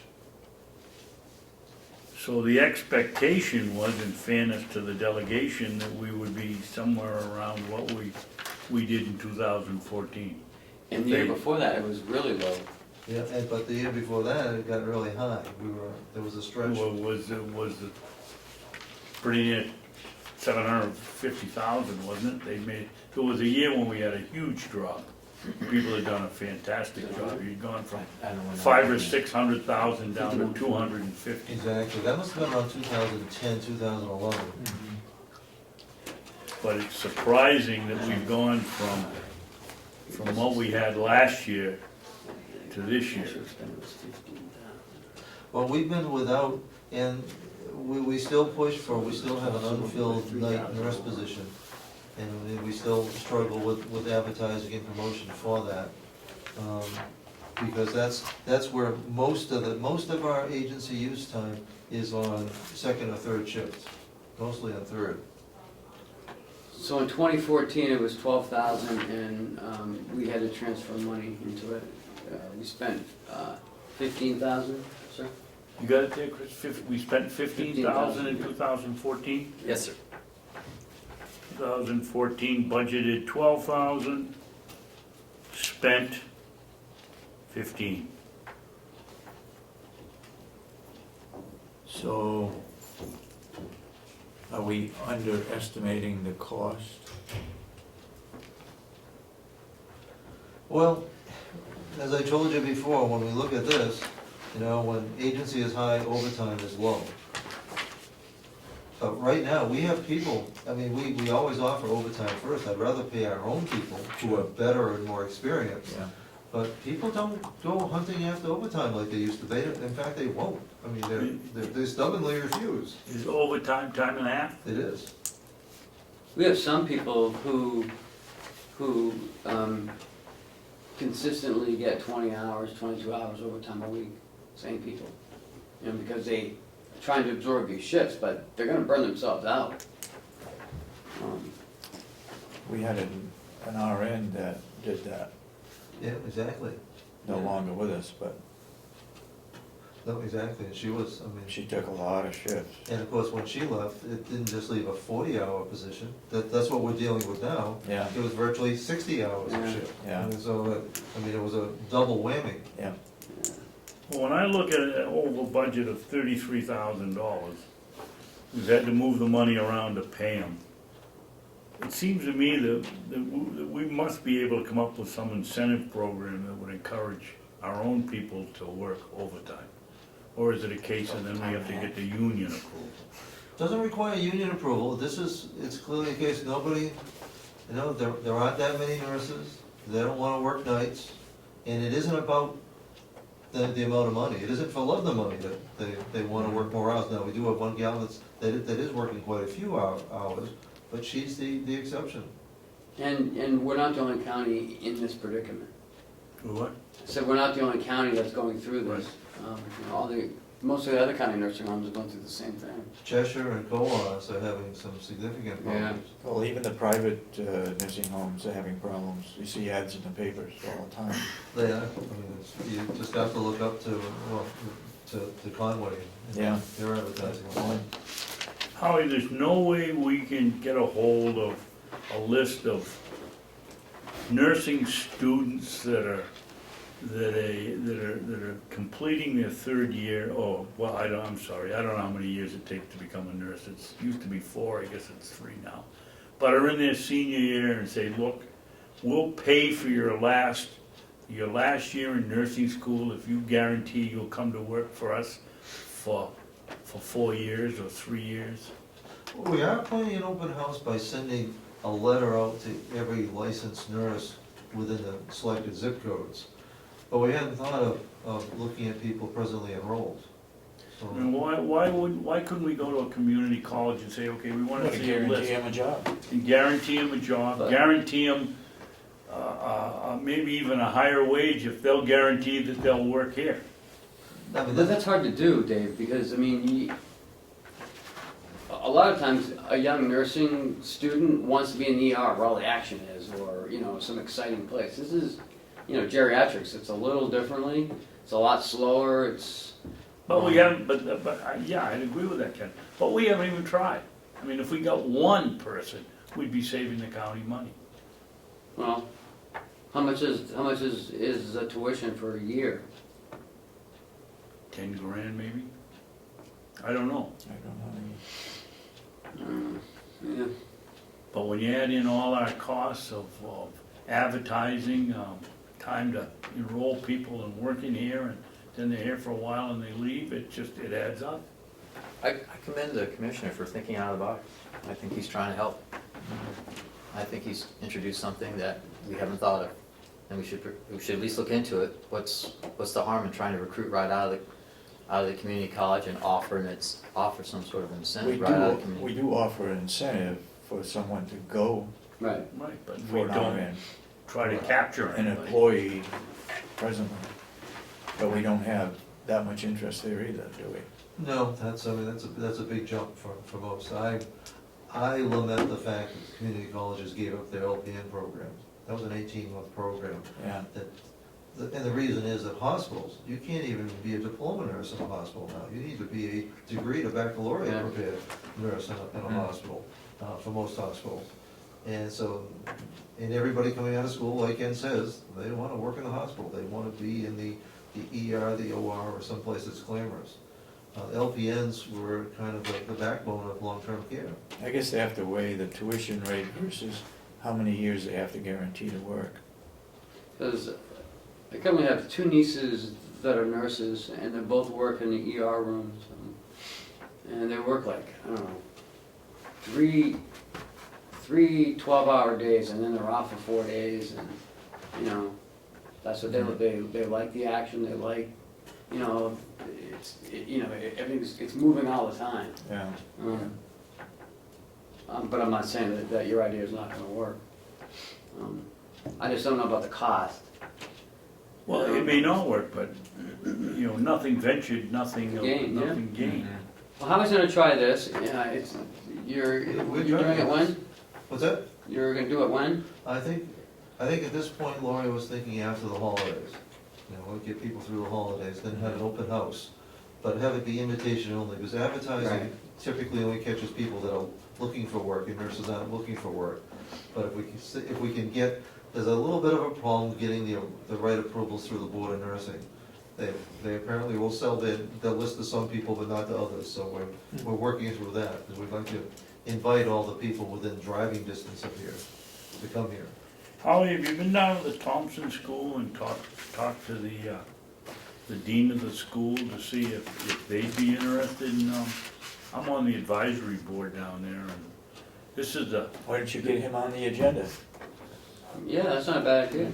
well, Because I know we nothing only about meet, Oh, we only okay. meet twice, the advisory board only meets twice a year, but I can get him an introduction. I mean, that's the practical education part of the University of New Hampshire, and I would think it would work. listen, there's no harm, and there's potential, I mean, getting the word out about the place is good no matter what. It bothers me when I sit in a local tavern having a beer and a pizza, and the guy next to me just got his certification as a nurse, and he's going to Concord, driving down there back and forth twice a day, and I say, well, why didn't you apply here? Oh, he said, I didn't know anything about it. But is he going to a nursing home in Concord? No, he's going to the hospital. But the idea that he hadn't even explored this, Yeah. you know, Yeah. it isn't Howie's fault, it's just, we don't seem, everybody, I'm sitting in the diner the other morning and somebody's talking about the wonderful nursing home we built, and they came in $100,000 under budget when they built it. I said to the lady, I said, you better check your figures, it was a lot more than that. 2 million. We just don't do a good job letting people know that we have a lot of openings here, and it's a nice place to work. Okay.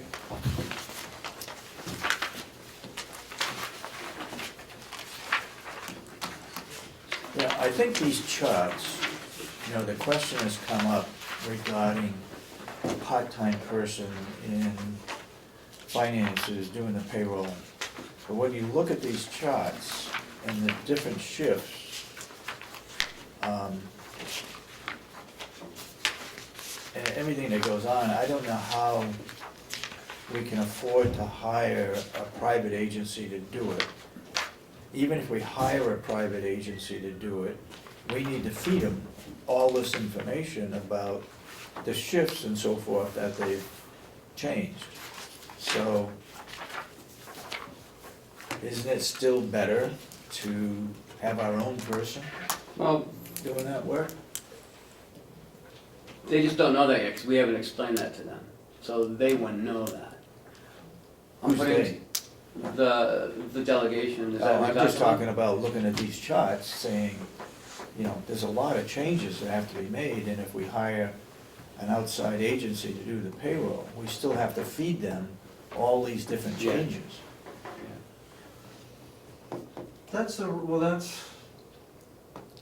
Yep, well, I think we're working on, Yeah, yeah. I think Chuck is working on and has completed most of the work. I just talked to Ken about this yesterday, as a matter of fact, about the costs and benefits of having the part-time person come in versus using an outside payroll company, and what we still have to do no matter what versus, you know, and that sort of thing. But there are, It doesn't get any more complicated than a nursing home, because you have people that you have multiple differentials, but you got incentive this, you got that. It's not as though somebody works and gets paid a set amount per hour. That'd be What different. depends when they're working, what day of the week it is, Yeah. what shift it is, and they could have two different job categories. They could be cook one day and diet aid another, they could be an LNA one day and M&A the next. And so they can have 3 or 4 different pay codes before they get in the differential. Is there any way to try to be more consistent? There's not in modern healthcare.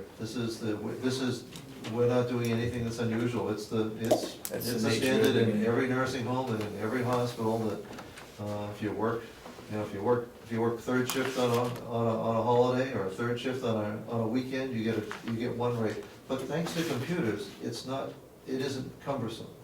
It's when you clock in, it should be automatic. Why don't we have somebody from a payroll company come in here and discuss it with us? we're doing that. I mean, not with us, but they've already met with Chuck, he's working on that, and then eventually that person could come in, but they're, Yeah, Chuck's spoken to and received proposals from 2 companies. And he just needs to get a little more information from them as far as how he's talking about different shifts and you know, what we need to send them, what they need to send us, what they do, what they don't do, what's extra, what's not extra, what's included, you know. Well, I guess in my own opinion, Ken, if we have somebody like that coming in explaining something to us that we know absolutely nothing about, I would like to be included. I mean, there's no point, he comes in here and he sits here at a later date after Chuck's talked to him. I have no idea what Chuck's already asked him. You know, I'd like to know, I'd like to be in on the ground floor when we're moving into something new so we can make an intelligent decision whether we're going that way or not. Okay. I'm glad to see medication errors going down. And what would be included in the medication errors? Well, and this medication errors is actually even the As a result potential of- of a medication error. It could be a transcription. It doesn't necessarily mean somebody not getting a medication or getting a wrong medication. It could just, it's documentation of any aspect of the whole process, half of which approximately is transcription. Virtually none that I'm aware of in this year have resulted in any adverse effects to a resident. When you say transcription, Howard, what do you mean? The person giving the medication hasn't written it down in the logbook the correct way? Exactly. Or it could actually. be Forgot from to the- write it down? Or it could be from the pharmacy. The resident got the right medication at the right time, but it was documented at the wrong time or in the wrong way. If you look at the next chart, reports of staff injury. In the month of June, we had 12 staff people injured. Well, we did. Now, we're talking about anything that received the first report. Doesn't necessarily mean, this, it doesn't reflect loss of Lost time, time, doesn't yeah. reflect severity. But the reason we track it is because, you know, the difference between somebody having a small cut with a Band-Aid on their thumb and cutting their thumb off is luck oftentimes. So we wanna look into everything and track it, because I worry about a number of small accidents as being a kind of a bellwether of the potential for future accidents. We also track, is it the same person, the same department, is it lack of supervision, lack of training? Okay. So it's the first step in our loss control. So Howie, if somebody in a wheelchair runs into employee X and she or he says ouch and reports it to you, is that what's considered a first report of injury, or does it have to be some degree of severity that we calculate? Well, the first report is when we're obligated, when a staff member reports an injury or an occupational illness, to document and report it. Okay. What we do afterwards, there is some discretion, and this is something that I think we need to formalize countywide, as to what we treat, what's reportable to OSHA and what's reportable to the insurance company, not necessarily, in my judgment, the same thing, what we do with first aid and how we treat it. So we have some discretion after the fact, but we do have to report to the state anytime a staff member reports an injury or occupational illness, which ultimately protects the county from a later suit. If a staff member doesn't, then we don't, the last thing we want is somebody walking in, 6 months from now and saying, oh, by the way, I got hurt last month or 2 months ago. Well, we need to insist that anytime anybody has anything potentially occupationally related, that they report it. Is it the flip side of that coin, though? It increases every time they report one of these, it increases our workman's, or across the state calculation, everybody's workman's compensation? Well, and therein lies the difference between what gets reported to the state and what gets reported to the insurance company. What is sufficient level, and I've worked with organizations where that's been a significant difference, where actually the organization would even pay emergency room costs up to $150 for something that didn't have the potential for a tail. But right now, I'm not sure what our policy, that's an HR-driven policy here, and I'm not sure if everything is reported to the insurance company or not. But this is the part that we track from our end, and it's a rough indicator. But given the number of hours we work, 7 in October, well, is it a lot? I see the actual first reports. Most of mine are, the thing that we worry about the most are back injuries and the training, and because that has the most potential for insurance expense. Yeah. What has happened to our back injury history since we've purchased all these lifts? Has it gone down? Well, I don't have the record of what happened before it, so I'm not sure what it was in the old building. That's a good question. We're very careful about who we put, even though we have the lifts, and it took a little education from my part, because I'd never seen this kind of lift system before. Anybody who needs a lift still needs 2 people assist. So we don't have, so the lifts aren't an excuse for poor practice. The lifts are a reason for no one ever to get hurt. But every once in a while, the most typical time that I've been seeing in this last year, last couple of years, of any kind of injuries to the back, is not involving lifting or transferring. It's when all of a sudden you're helping a resident off a toilet or out of a wheelchair, and they suddenly fall. All of a sudden their knees go. It isn't anything that could be anticipated or expected.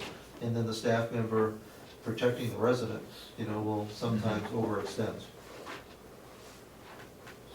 Okay, the last page you got, the question is, union grievances filed, are they the same people filing the grievances, or are they different people?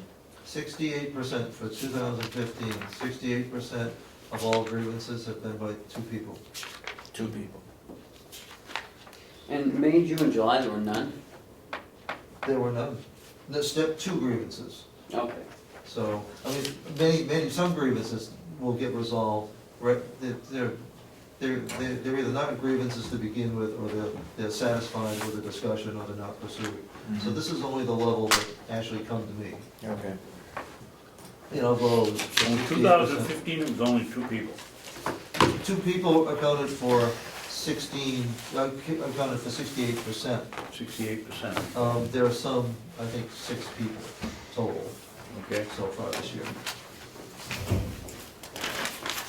All right. Thank you, I just Howard. want to, Done? I just want to kind of bullet point something that Commissioner Babson did mention about, our experience ratio with our insurance company based on these first reports of injury. And I do believe he was correct, and it is of note to make sure that we aren't doing this report when it is not necessary, because it is part of our workman's comp rate. Then just purely the number of those that you fill out, whether that comes to any resolve or not. So I think it would behoove us to make sure that we're doing that properly. That it isn't just, somebody accidentally nicks their finger.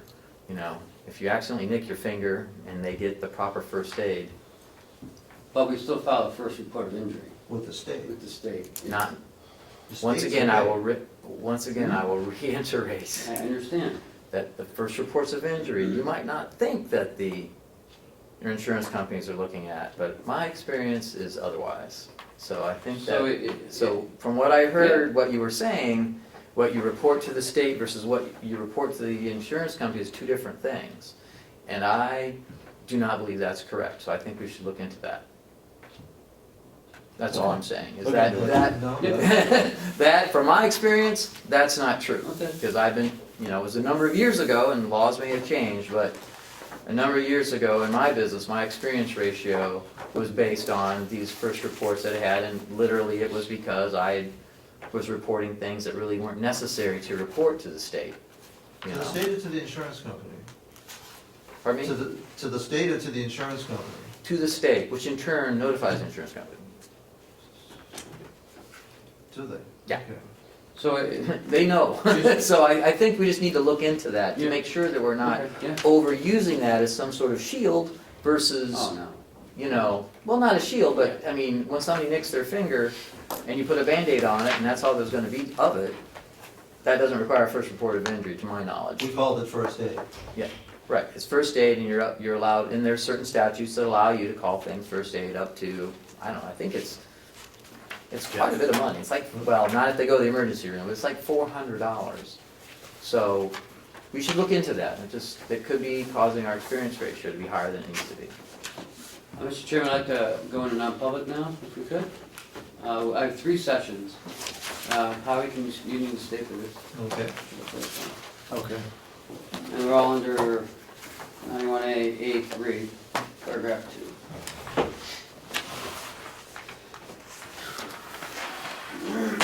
Do I hear a motion? I'm just looking this over, wondering if we should be following the agenda. The agenda's a guideline, it's not something that's a requirement. I understand that. I mean, you know, I But could have the Howie, reason I say that, Ken, is we do have people from the public here that will have to go sit in the hall, that we were going down in a chronological order, get to the last part, and then there's public input, and there isn't any. They haven't missed anything. I don't know. I'll make the motion to go into non-public if you'd like. I tend to agree with you that we should stay. We've always tried to put the non-public at the end. So that when the public can leave and Yeah. be fairly confident that we're Okay, not so- gonna conduct any more business. all right, so then let's do the review approval of Hale's location. Howie, you're gonna have to hang around now. That's quite all right, I brought, Thank you, Howard. I brought work with me, so I can work from wherever I am. So in your packets is the Hale's location job description. Yep.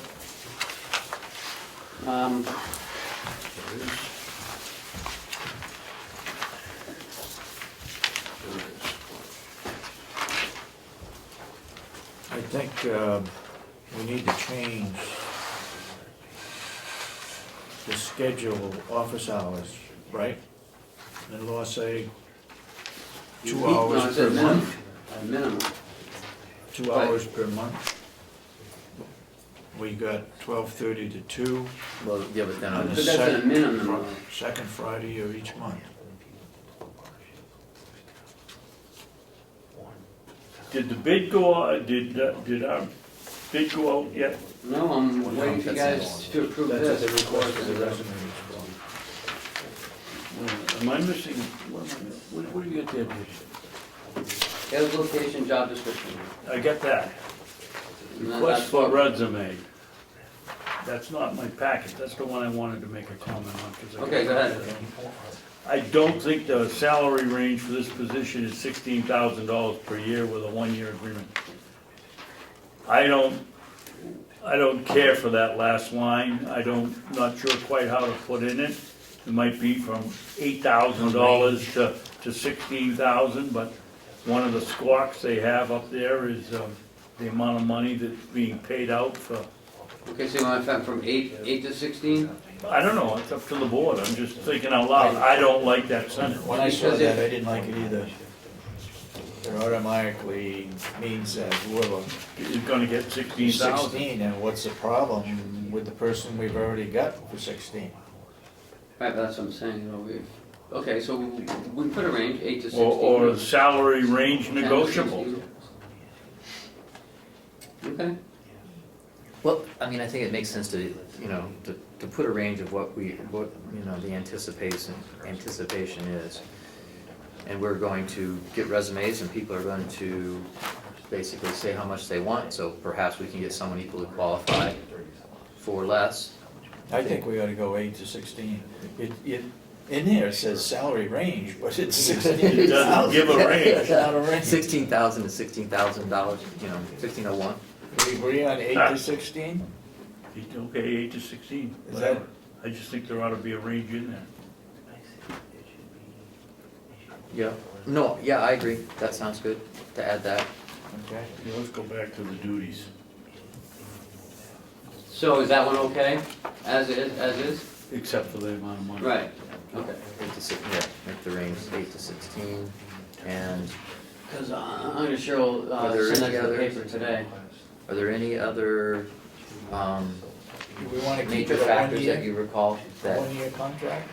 Well, we wanted it to mirror the elections, you said, last time. So there's 2016, so in 2017, it'll be the 2017-18 will be a 2-year agreement. So this year will be a 1-year agreement. And then the elections are, What does the effect, what does the general election have to do with hiring well, I a thought that's person? what we had talked about last week, or the week before. I don't remember that. Chris, isn't that, did you say something like that? I never remember. I just leave it at $8 to $16,000 per year. Period. Okay. You know, you got, But this has nothing to do with me, so you guys tell me what you want, and I'll put it in the paper. but- Right. what's, is it in here as a 1 year contract? No. I didn't see it.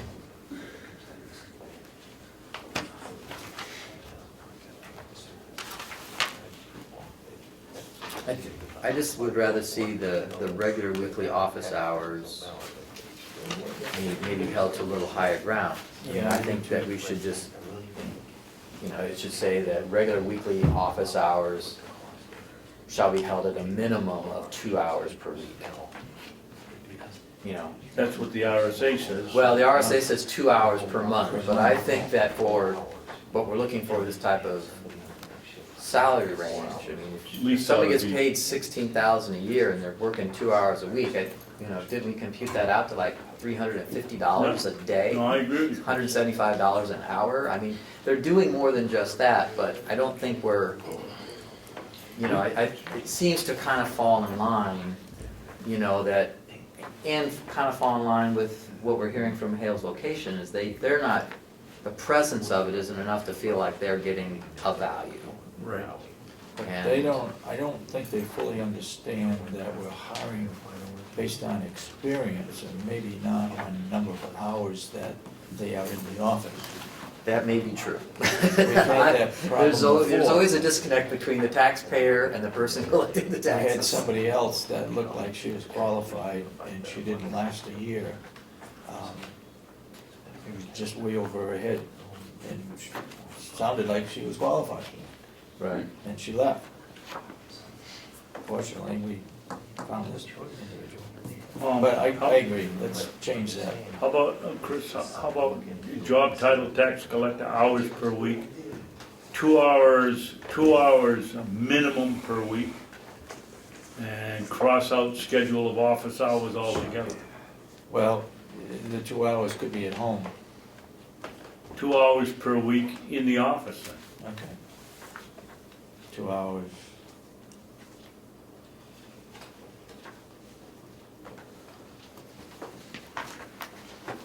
Job summary, what does this is this is a non-exempt position, what does that mean? It's a salary position, not hourly.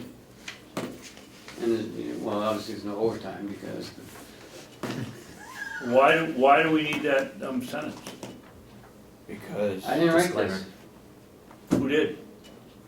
You asked someone else to write it. this was a previous job description. So why do we need this as a non-exempt position? We're gonna negotiate a wage.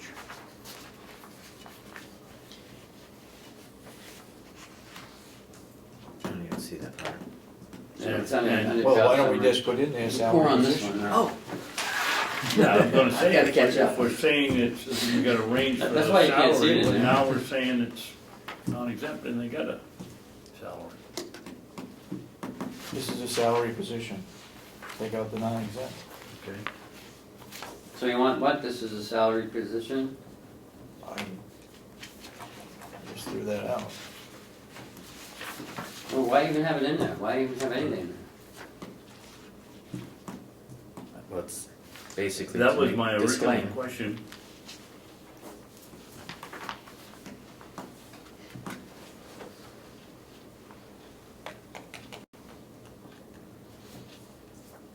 Well, let's get back to the hours per week. We decided it's gonna be 2? 2 hours minimum In the per week office. in the office.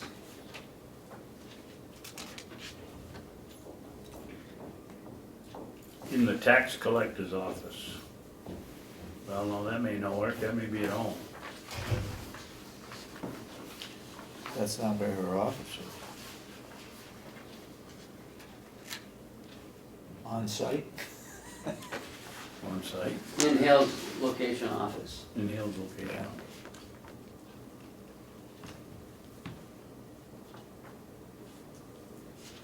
All right. Scheduled office hours, we wanna put that in there? I took it out. Take it all out? Well, no, you have to have scheduled office hours and just put 2 hours per week minimum. Yeah, Yeah, that's under hours per week. No, okay, so you take scheduled office Yeah. hours. Take scheduled office hours out. I mean, it might be a case where the person we interview could do it in the evening. I'm gonna go back in, Chris. Yeah. We should have something under scheduled office hours, and then the hours per week, that actually, you know, obviously can't be just 1.5, it needs to be at least 2 if they're for 2. I take out 1.5 if additional is needed.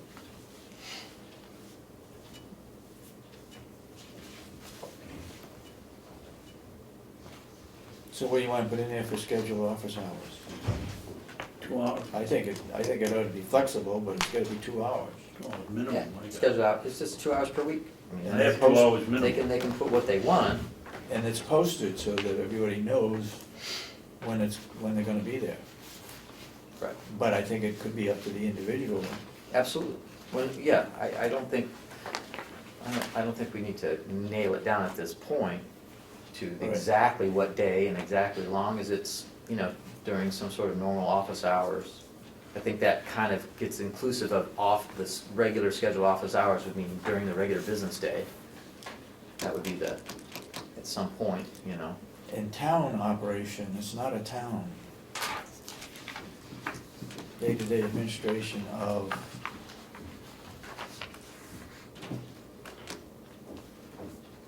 Hale's location. I'm sorry, where are you? Unincorporated town operation, maybe is what it's called. Is that correct? Instead of calling it town operations, since it's not a town. It's an Administration of- incorporated location, Just put the Town's day-to-day not- administration of Hale's location. yeah.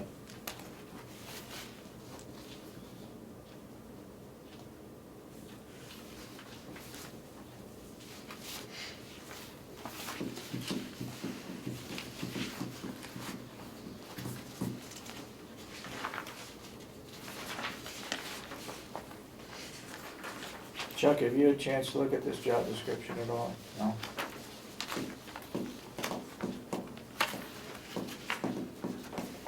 Ken, you've looked at it, right? The No. job description.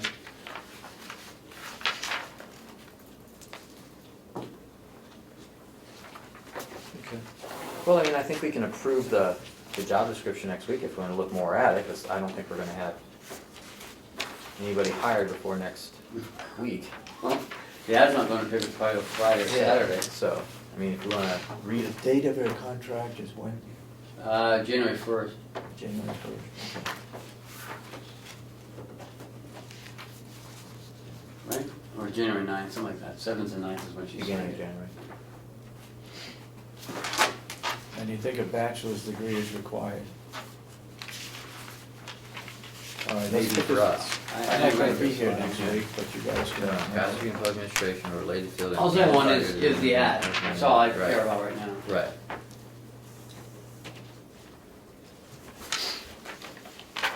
Has HR reviewed this? I'm assuming they must have, right? HR reviewed this? Okay, well, can we have HR It review has it? nothing to do with us, it's you guys. Okay, perfect. Can we have HR review it and maybe flag anything that seems to be not in non-compliance with anything? This resume, this third paragraph down, the bond and insurance required to cover the duties of the tax collector shall be provided by Carroll County. I don't think that's right. Carroll County has nothing to do with this.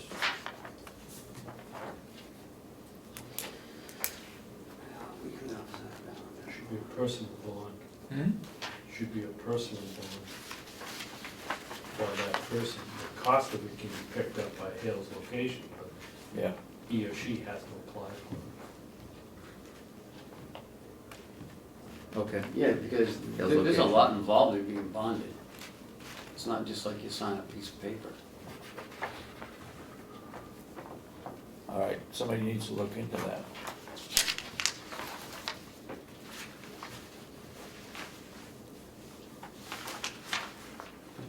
Should be provided by Hale's location.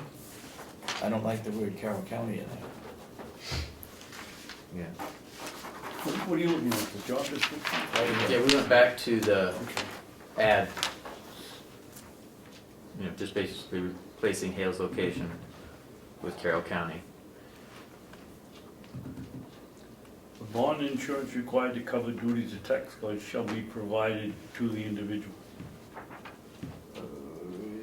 by Hill's location. Right there, it reads it's by Carroll County. Well, if I said will be provided to the education, I don't know, can Hale's location bond these people? Why not? I don't know why they couldn't, but Now, this wording came out of her contract, so. Well, it may have been, that doesn't mean that it was right when it was done. We're redoing the contract, or redoing the contract. I think. I mean, I can take this right out the ad, we don't need that in the ad. Yeah. I Why do mean, you as need far that in as, the ad? That's what they're talking about. yeah, Take it out. Okay. But, then it ought to be in somewhere. It ought to be in the job description somewhere that Yeah. the bond is It's the responsibility of, that they're covered and that Hale's location is responsible for paying it. Yeah. All right, you wanna look this, give us a recommendation? Otherwise, I think this could be sent out, take that sentence out regarding the bond. Yeah, I did, and I changed it from 8,000 to 16. 16, yeah.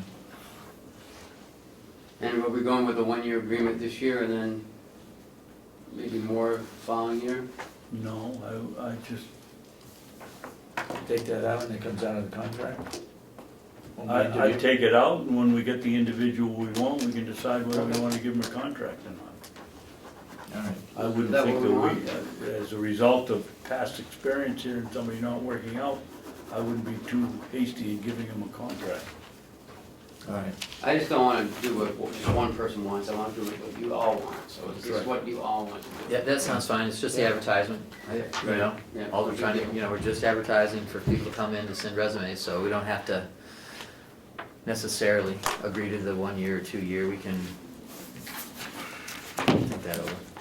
Okay, Alright, so that can go on the table, thank you. And so we'll do the job description next week, once you guys have another chance to look at it, and yeah. I'll have HR review it. Leasing of the county fields.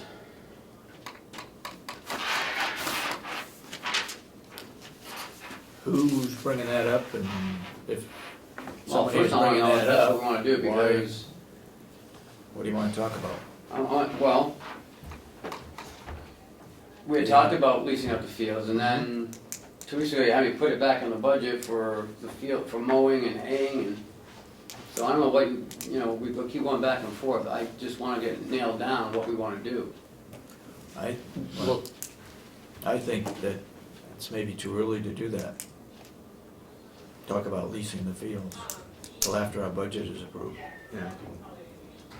I would disagree, David, they're pretty adamant, they've sent out a couple of emails and told us personally that they weren't gonna fund the farm. And if they're not gonna fund the farm, then what are we gonna do with it? So I would put out, it's just a simple ad, is there anybody interested in haying the fields of Carroll County? And if so, call the office and leave your name, and we can talk to them and see what we wanna do about it. You can't get into March and the hay season starts the last week of May. You can't be sitting here waiting about going out for bid at that time.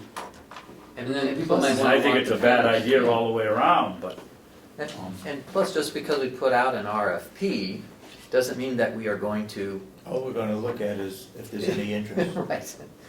You know, and they, we're this is responsible all, for this is accepting all or part not of the accepting. comparative analysis. Part of the comparative analysis is to decide, well, what can we get just leasing the field out versus what can we get from doing it ourselves and selling the hay? So part of what we need to know is, well, what can we get for leasing it out? It doesn't mean just because somebody puts in a request for a proposal, means that we'll grant anyone. We just put it in the bid, Right. you know. We And have nobody's requests for the right- proposals. We have the right not And to if you accept offer us any enough offer. money, then we'll do it. If you don't offer us enough money, then we'll just do it ourselves. I think you gotta look at a long-range lease of probably 3 to 5 years. If they're gonna fertilize it and take care of it, it's already been fertilized, right? Yeah. Yep, For this Because we year. already put the fertilizer down, right? And they're gonna get the, Yeah. should get a good crop next year. yeah. So I mean, that's part of it too, but I think we should go out for a request, but And what do those we with want more to, agricultural background may have a better idea of what do we this. want to include in that? Just the Specific. fields, the blueberries, no blueberries? I think we I talked about would last start- week, and we should make it, or I can't remember the conversation, but I thought we should separate it between blueberries and hay, because somebody, you know, I mean, they might only like to do hay, they may not have, No, but you want me to put the blueberries out too? No, No. inmates can do those. yeah, I mean, Well, you I would know, say so yes, they but- do it, they But say, we I have would a- say yes. I would definitely separate it out, We no have matter how we some- go, we should separate it. It's a different product than the hay, and we shouldn't be, And it's not additional cost. no. And are they gonna come in here and, are they gonna buy the the sawdust and put it down and spread it and do all the pruning? I'd leave that out and handle the one, pretty simple, the hay. Hay in You county hay it, fields. you hay it, or you don't hay it. Roughly 30 acres? No, I think Willie said. 70. 70? 70's what he told me. That's what he Okay, told me, well, 70. Will would know.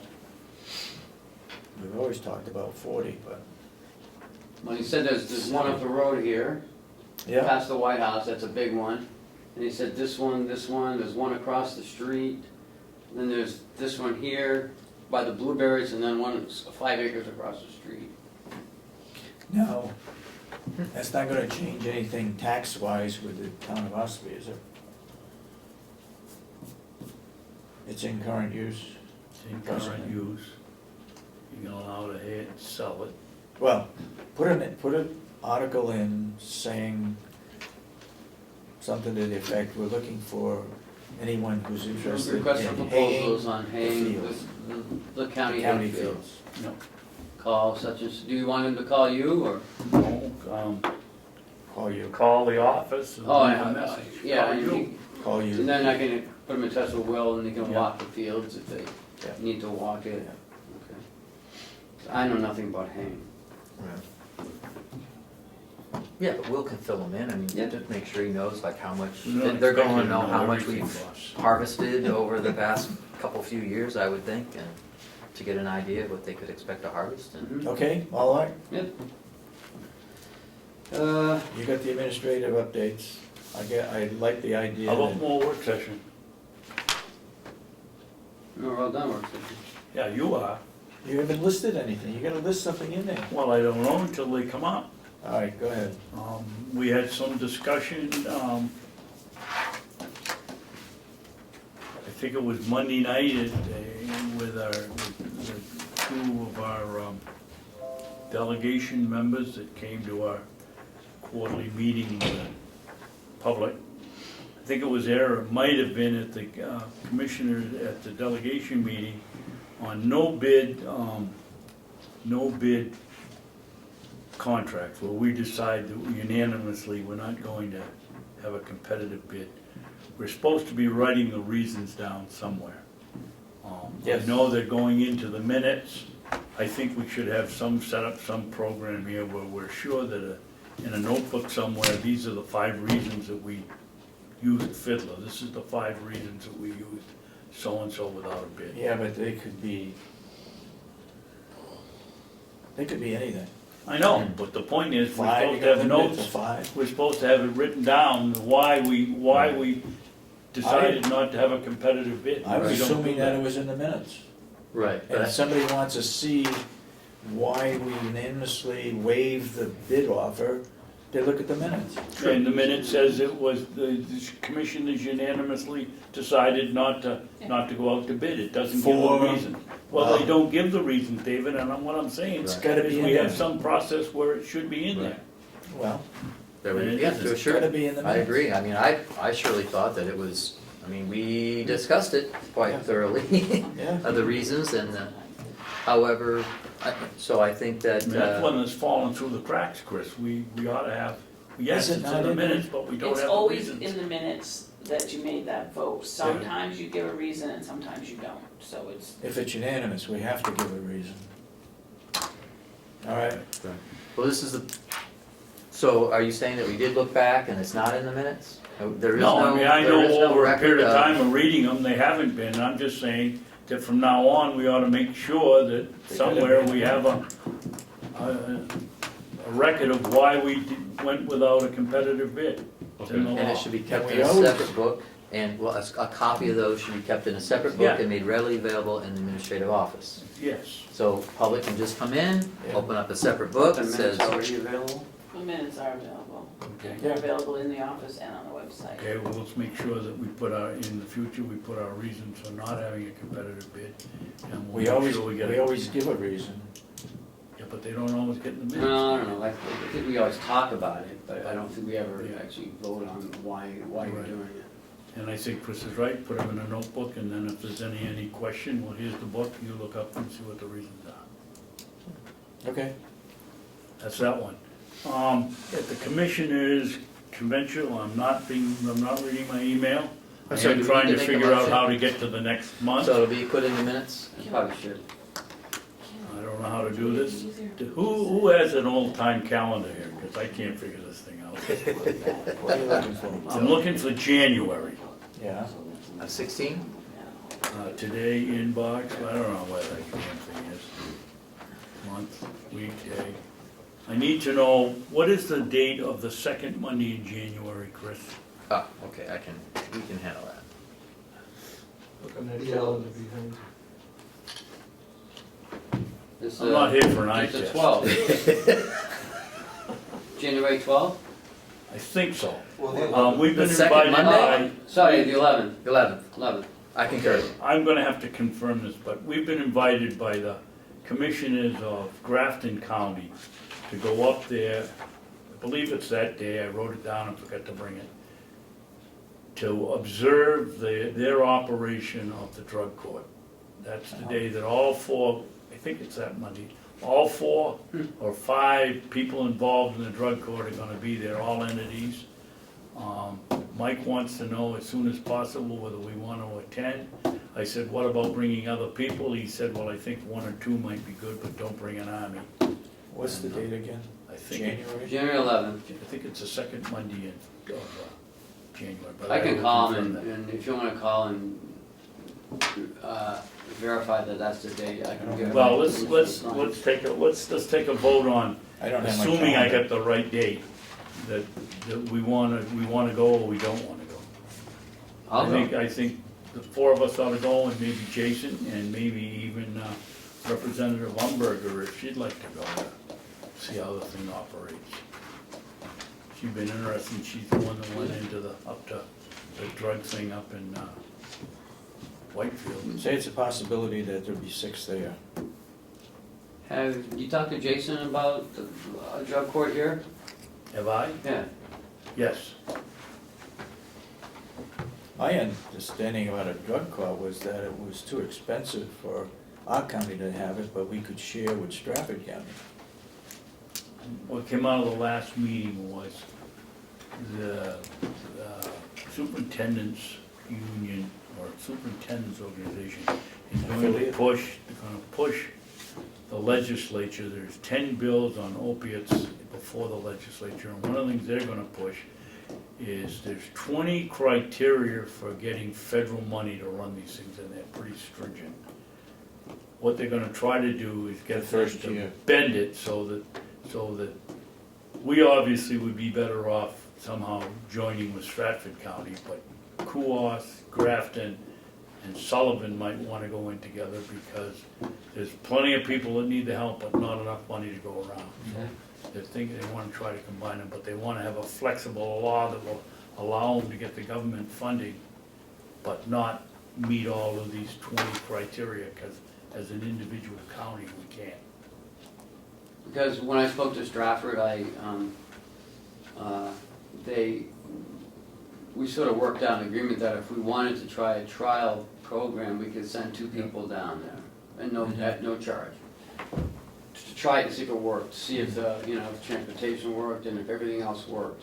If it didn't, then no harm, no foul. But if it did, then we would negotiate like a cost from that point forward. Or, I mean, we aren't eliminated from a northern drug court if we're willing to pay for the transportation back and forth for these people and our share. But it makes more sense to me, I would think, to go to Stratford than up to Grafton or Berlin or somewhere up there. So what do you That's want all to- I have for work sessions, I'm just reporting. All right. possibility of 6. But this is to go to Grafton, not to Stratford, though. Right, Yeah. This is to go up and observe how they're running. how it the works, airport. How it works. because, you know, you three don't know how it works. Yes, I do. Oh, you do, okay. I've been down to Stratford County. Oh, okay, good. So, you know, at least 2 you don't. Mhm. I mean, it's up to you, if you wanna go. Possibly 6. We confirm. Okay. it. I wanna go, but I'm just, was just kind of questioning whether or not it'd be more beneficial to go to Stratford if that was eventually where we thought we were gonna end up, that was all. Well, I'll tell you, if you wanna do that, Chris, one of the most moving things you'll ever attend will be graduation from the drug court. Mm. And if you wanna really see how- whether it works or it doesn't work, go down to one of those. And that's gonna tell you how it works. That's They're what- gonna tell you that's the what sold me. process. Yeah. All right.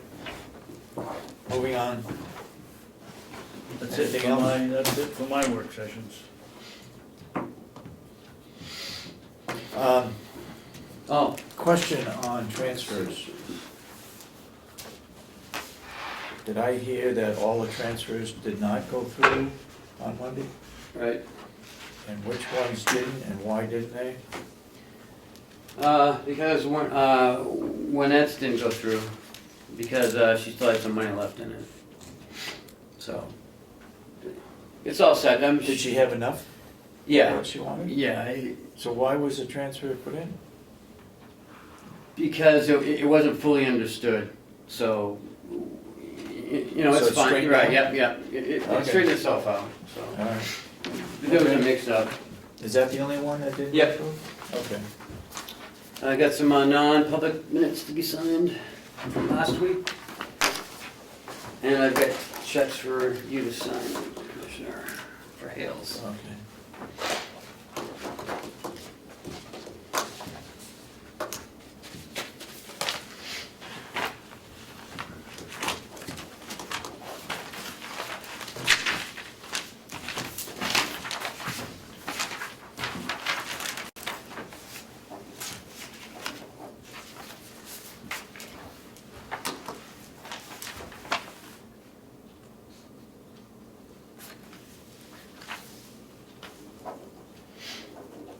This is an approved and keep sealed on this one for me. How about you, Chris? Well, I Approve, assumed they were all approve and keep sealed. sealed? I mean, I assumed we were keeping all the sealed ones sealed when I signed off. Well, we gotta put it, we usually put it up in the corner, so when we. Oh, fill 'em okay, I'm out, sorry. A month, 6 months from now, we know what we did with them. Can I have those, Chris? This one could be open, couldn't it? Huh? No, I wouldn't put that in there. Oh, no. No. That's inviting trouble.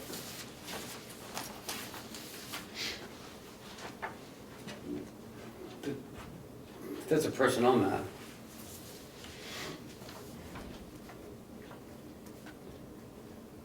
I'd keep that one sealed too, will you, Chris? Yeah, the ones I saw, I just assumed they were all, they were being kept sealed for, was it 6 months that we reviewed them? Is that what it is? Take a look at that one. Do you, that's your trade. Do you see any problem with that? I don't.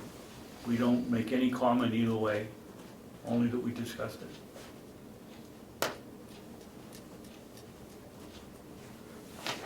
There's no way we can get in trouble with that one, no way. That's it, I don't think.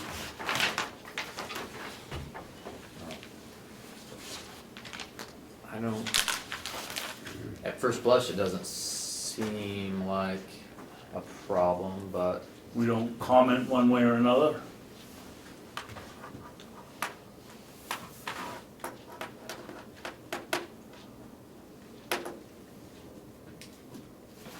what do you think? Should I unseal that one? Yeah, I'd say no. You'd say no? Keep it sealed? I would Based say on so. what? Based on the reputation.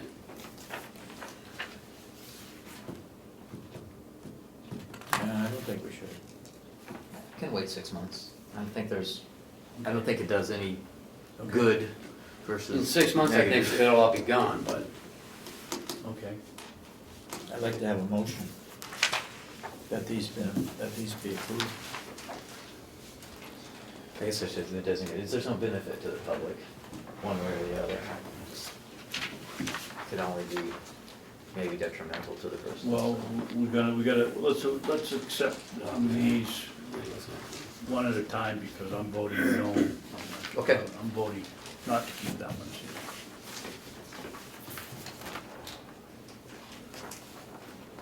I'll make a motion that we approve and keep sealed the non-public minutes, session 3 of December 3rd, 2015.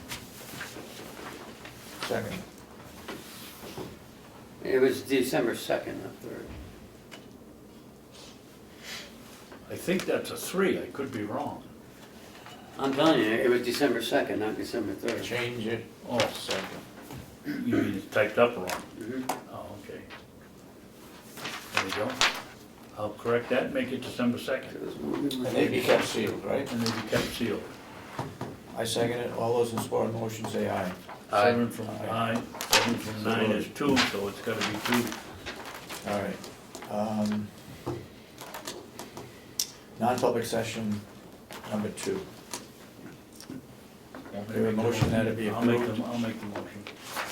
I'll make a motion that we approve the non-public minutes of session 2 for December 2nd, Second. and keep them, keep them sealed. Second. I thought that was the one you were gonna unseal. So I'll vote no, and you guys will vote 2-1, and be You wanna fine. keep them sealed? Yeah. Okay. All those in support of the motion to keep them sealed, approve them and keep them sealed, say aye. Aye. Aye. Opposed? Opposed? Aye, 2-1. 2-1. And we had one more, didn't we? We had 3 Yes, altogether, didn't we? you got one over there I gave you. Did you get the first one I gave you? All signed? No. We signed it, we didn't No. vote on it. We didn't Yeah, vote yeah. on it, we've only voted for 2.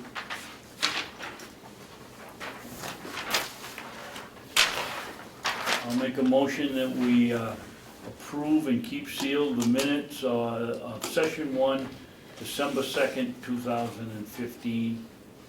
And keep them sealed. And keep them sealed, I said that. Second it. Further discussion? No. All those in support of the motion say aye. All right. Aye. Aye.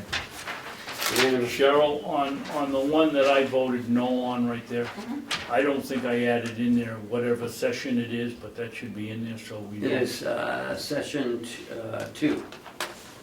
You did, okay. All right. It's time to go into non-public? Did you finish these, Dave?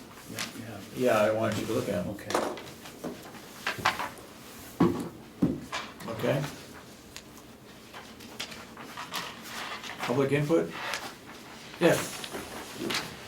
I have a couple questions, a couple comments. Howie was talking about his line items and stuff, and he was talking about 41 people getting payouts for going over their sick time. Yeah. I asked Howie over here, in a side conversation, he said they can accumulate up to like 230 some, how many was it? I think it's 235. 235 hours, and anything over that, they're getting paid for, because they've saved it up. And Ken mentioned that you guys were gonna talk about a policy maybe next week. My concern is, if you have 200 people that's got 235 hours, and if they terminate on good terms, do they get paid those sick days, since they accumulated them? They only do get a if certain amount, right? they do if they reach a certain minimum years of service, as I recall from the CBA.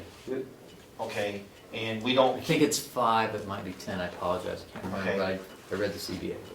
and I know we're working to get a contingency fund, but we don't have one now.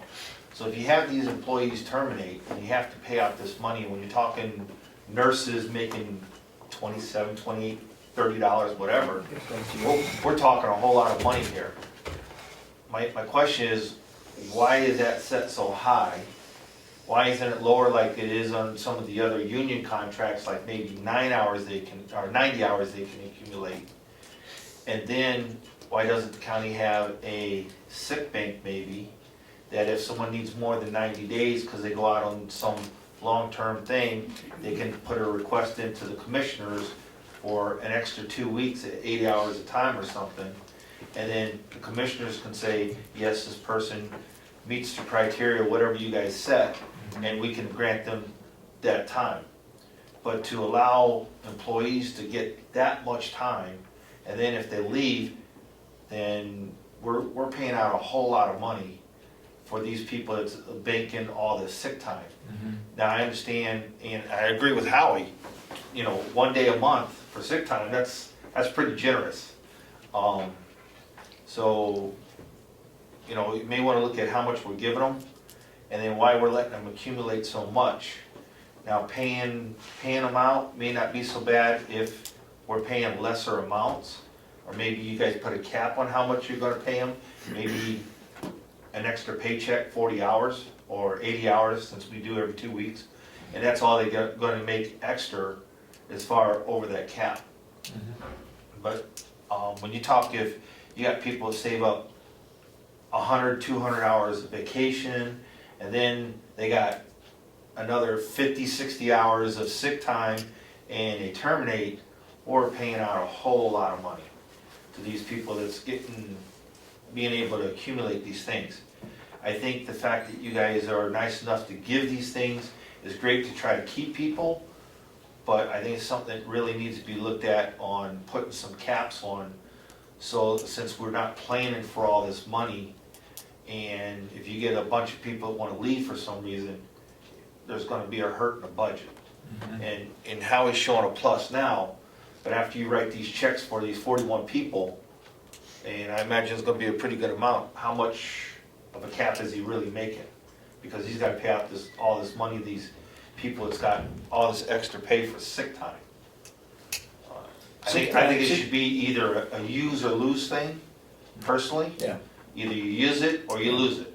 So either you take your 12 days and that year after you got your 90 saved up in case you have to go in the hospital for a long time, and either you use it or you lose it, But when you're letting them get that amount, that's quite a bit. And then my next. Before you Okay. go on to the next one, I Yes. thought we had set a cap on vacation time. We didn't? Or was it for just new people? Just new people, gonna only get 4 weeks, and that started July 1st. But anyone prior to that, Okay. All right, And- go ahead. You can tell me. I far think away. there's You have my contacts in. there's another big point, Tracy, that you hit on. We historically have not funded for that liability, except I think last year when we had the possibility of Kathy Armstrong leaving downstairs, both with over 20 years. Other than that, we've never funded for that liability, and That's right. I guess, we In put some in, as I departments. recall, the last budget, we figured it out, and I think we put in 90 or 80% of what the payout would be, take the risk on the other 10%. But that got taken out by the delegation, as I recall, right, David? Some Because departments we do, We should be funding for We do in the sheriff's department. yeah, in some departments we do, in some departments it's not. In the nursing home, that liability is absorbed in the salary rates, Yeah. in the salaries, that's absorbed there, it's not broken out separately for that one. Okay. Go ahead. Just one more quick comment on that. My thinking, and whether it's wrong or right, I'm not sure, but if we're allowing people to save this all up and we're just putting off what is gonna have to be paid sooner or later. So that's where I'm talking about a contingency fund not covering that. So we're basically paying out stuff that later we're gonna have to pay sooner or later, and the question is Not that money necessarily. there to do that? Not necessarily, because they have to, before the sick time becomes payable, they have to have reached a certain amount of longevity. And that longevity is, at least from my recollections, the CBA is available, I'm sure somewhere online, but my recollection is you have to have 5 years of service before your excess sick time or your saved sick time is paid. So you have to at least have worked at the facility for 5 years before you become eligible to get paid out sick time. Okay. That's the first step. And it may be 10, I can't recall, there's a couple tiers about that in the CBA. So that's part of it. So as part of, you have to stay, that's part of it. You have to stay there for a certain period of time to become eligible. So what you have to say does, certainly make some sense.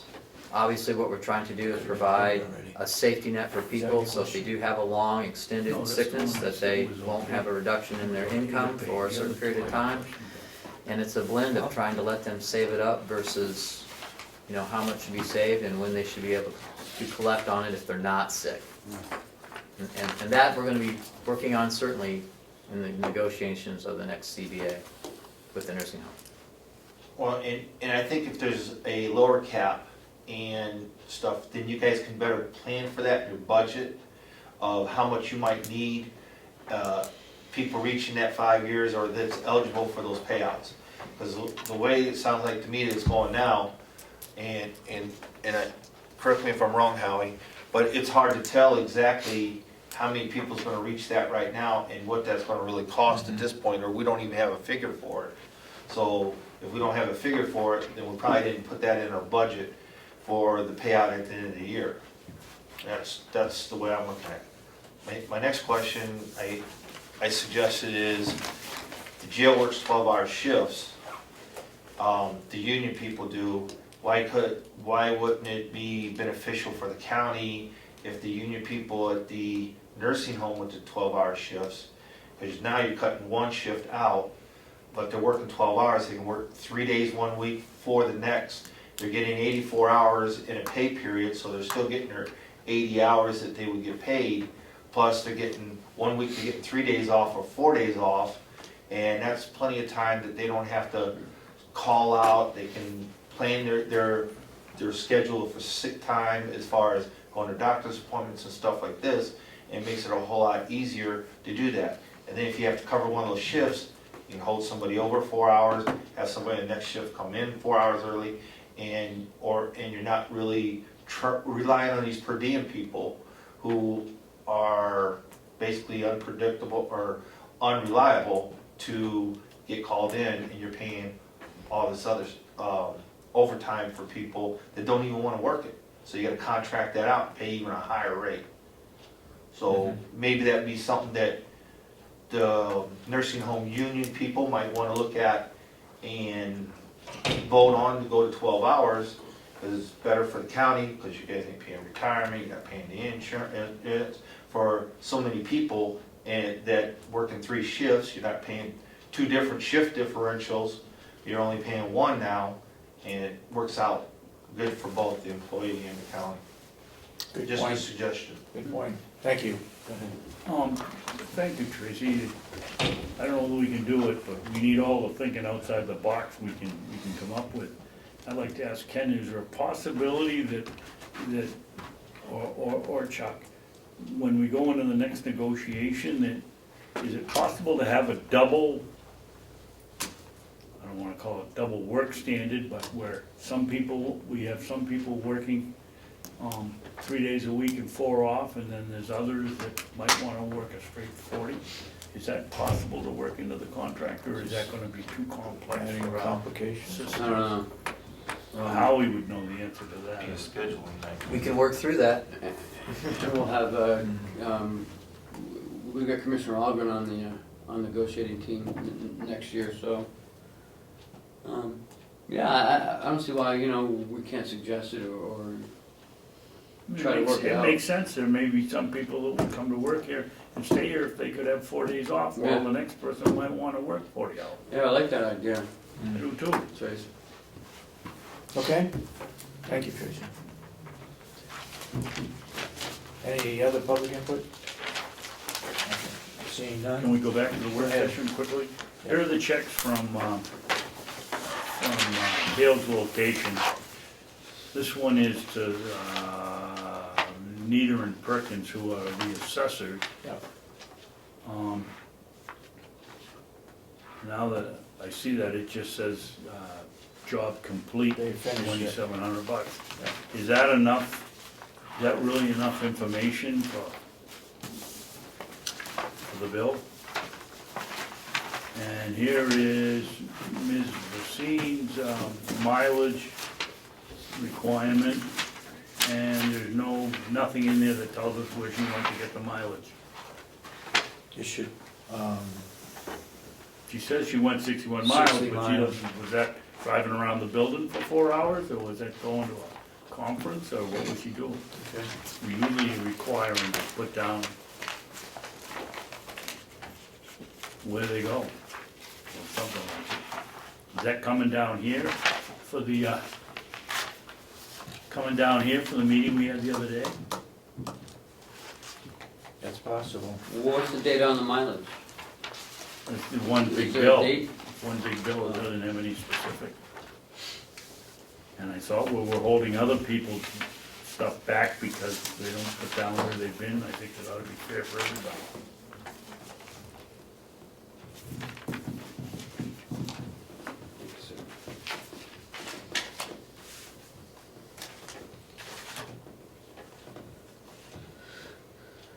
Maybe we ought to have Cheryl call her and ask her and fax For this down time, where, yeah. fax down where the mileage was accumulated.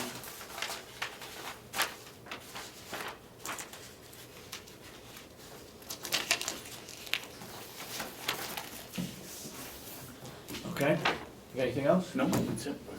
All right, let's. Want me to make a motion to, Yep, can we take a quick break before we go into it, or you wanna make the motion first? make a motion first, and then they can tear down the cameras and Commissioner, stuff. I have one more question, Yeah, real quick. Is there anything that says that you have to give sick time or so many sick time days or hours to a person?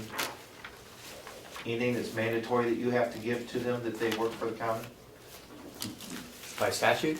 Yeah, is there anything that says you guys have to allow sick time Only the or union contract. personal times or anything like that? Or is that just something you guys negotiate as a benefit? It's in collective bargaining agreement. So it's something negotiated then? Yeah. Right, Yeah. there is some federal requirements for FMLA, but those are non-paid. Right, which doesn't mean you have to give sick time for that.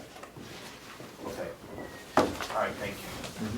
Go ahead. So that we can give them a chance to get ready to pack up. I'll make a motion that we go into non-public session. There'll be 3 of them, all of them under the same RSA, RS 91 plus. You got another one? Yeah, there's Three. 3. RSA 91 A3. I'm assuming that they will be paragraph 2, parentheses C, each one of them. Is that correct, Ken? Yes. And that would be matters which, if discussed in public, would likely affect adversely the reputation of any person other than a member of the body or agency itself, unless such person requires an open meeting. Second, roll call. Commissioner Ahlgren, Yes. Commissioner Sorensen. Yes. Commissioner Babson. Yes. Okay, we're in non-public. Can we recess? We had 3 sessions of non-public. And I believe in all 3 sessions, they were approved and sealed, correct? Yes. Okay. So, we're now back in public. Is Did we there have a any- motion? anything else to, what's that? Did we actually have that motion? Mm-mm. He made I the got motion. it here. Oh, you do? Okay. What's the motion? Come out of Come out of non-public non-public and seal session the and minutes. seal the minutes on all 3 sessions. All right, seconded. Vote was unanimous. Okay. Do I hear, is there anything else to be brought up today? Well, first of all, I gotta take a vote to come out of non-public session, just for start. All those in favor? Okay, all those in favor say aye. Aye. We did that. Aye.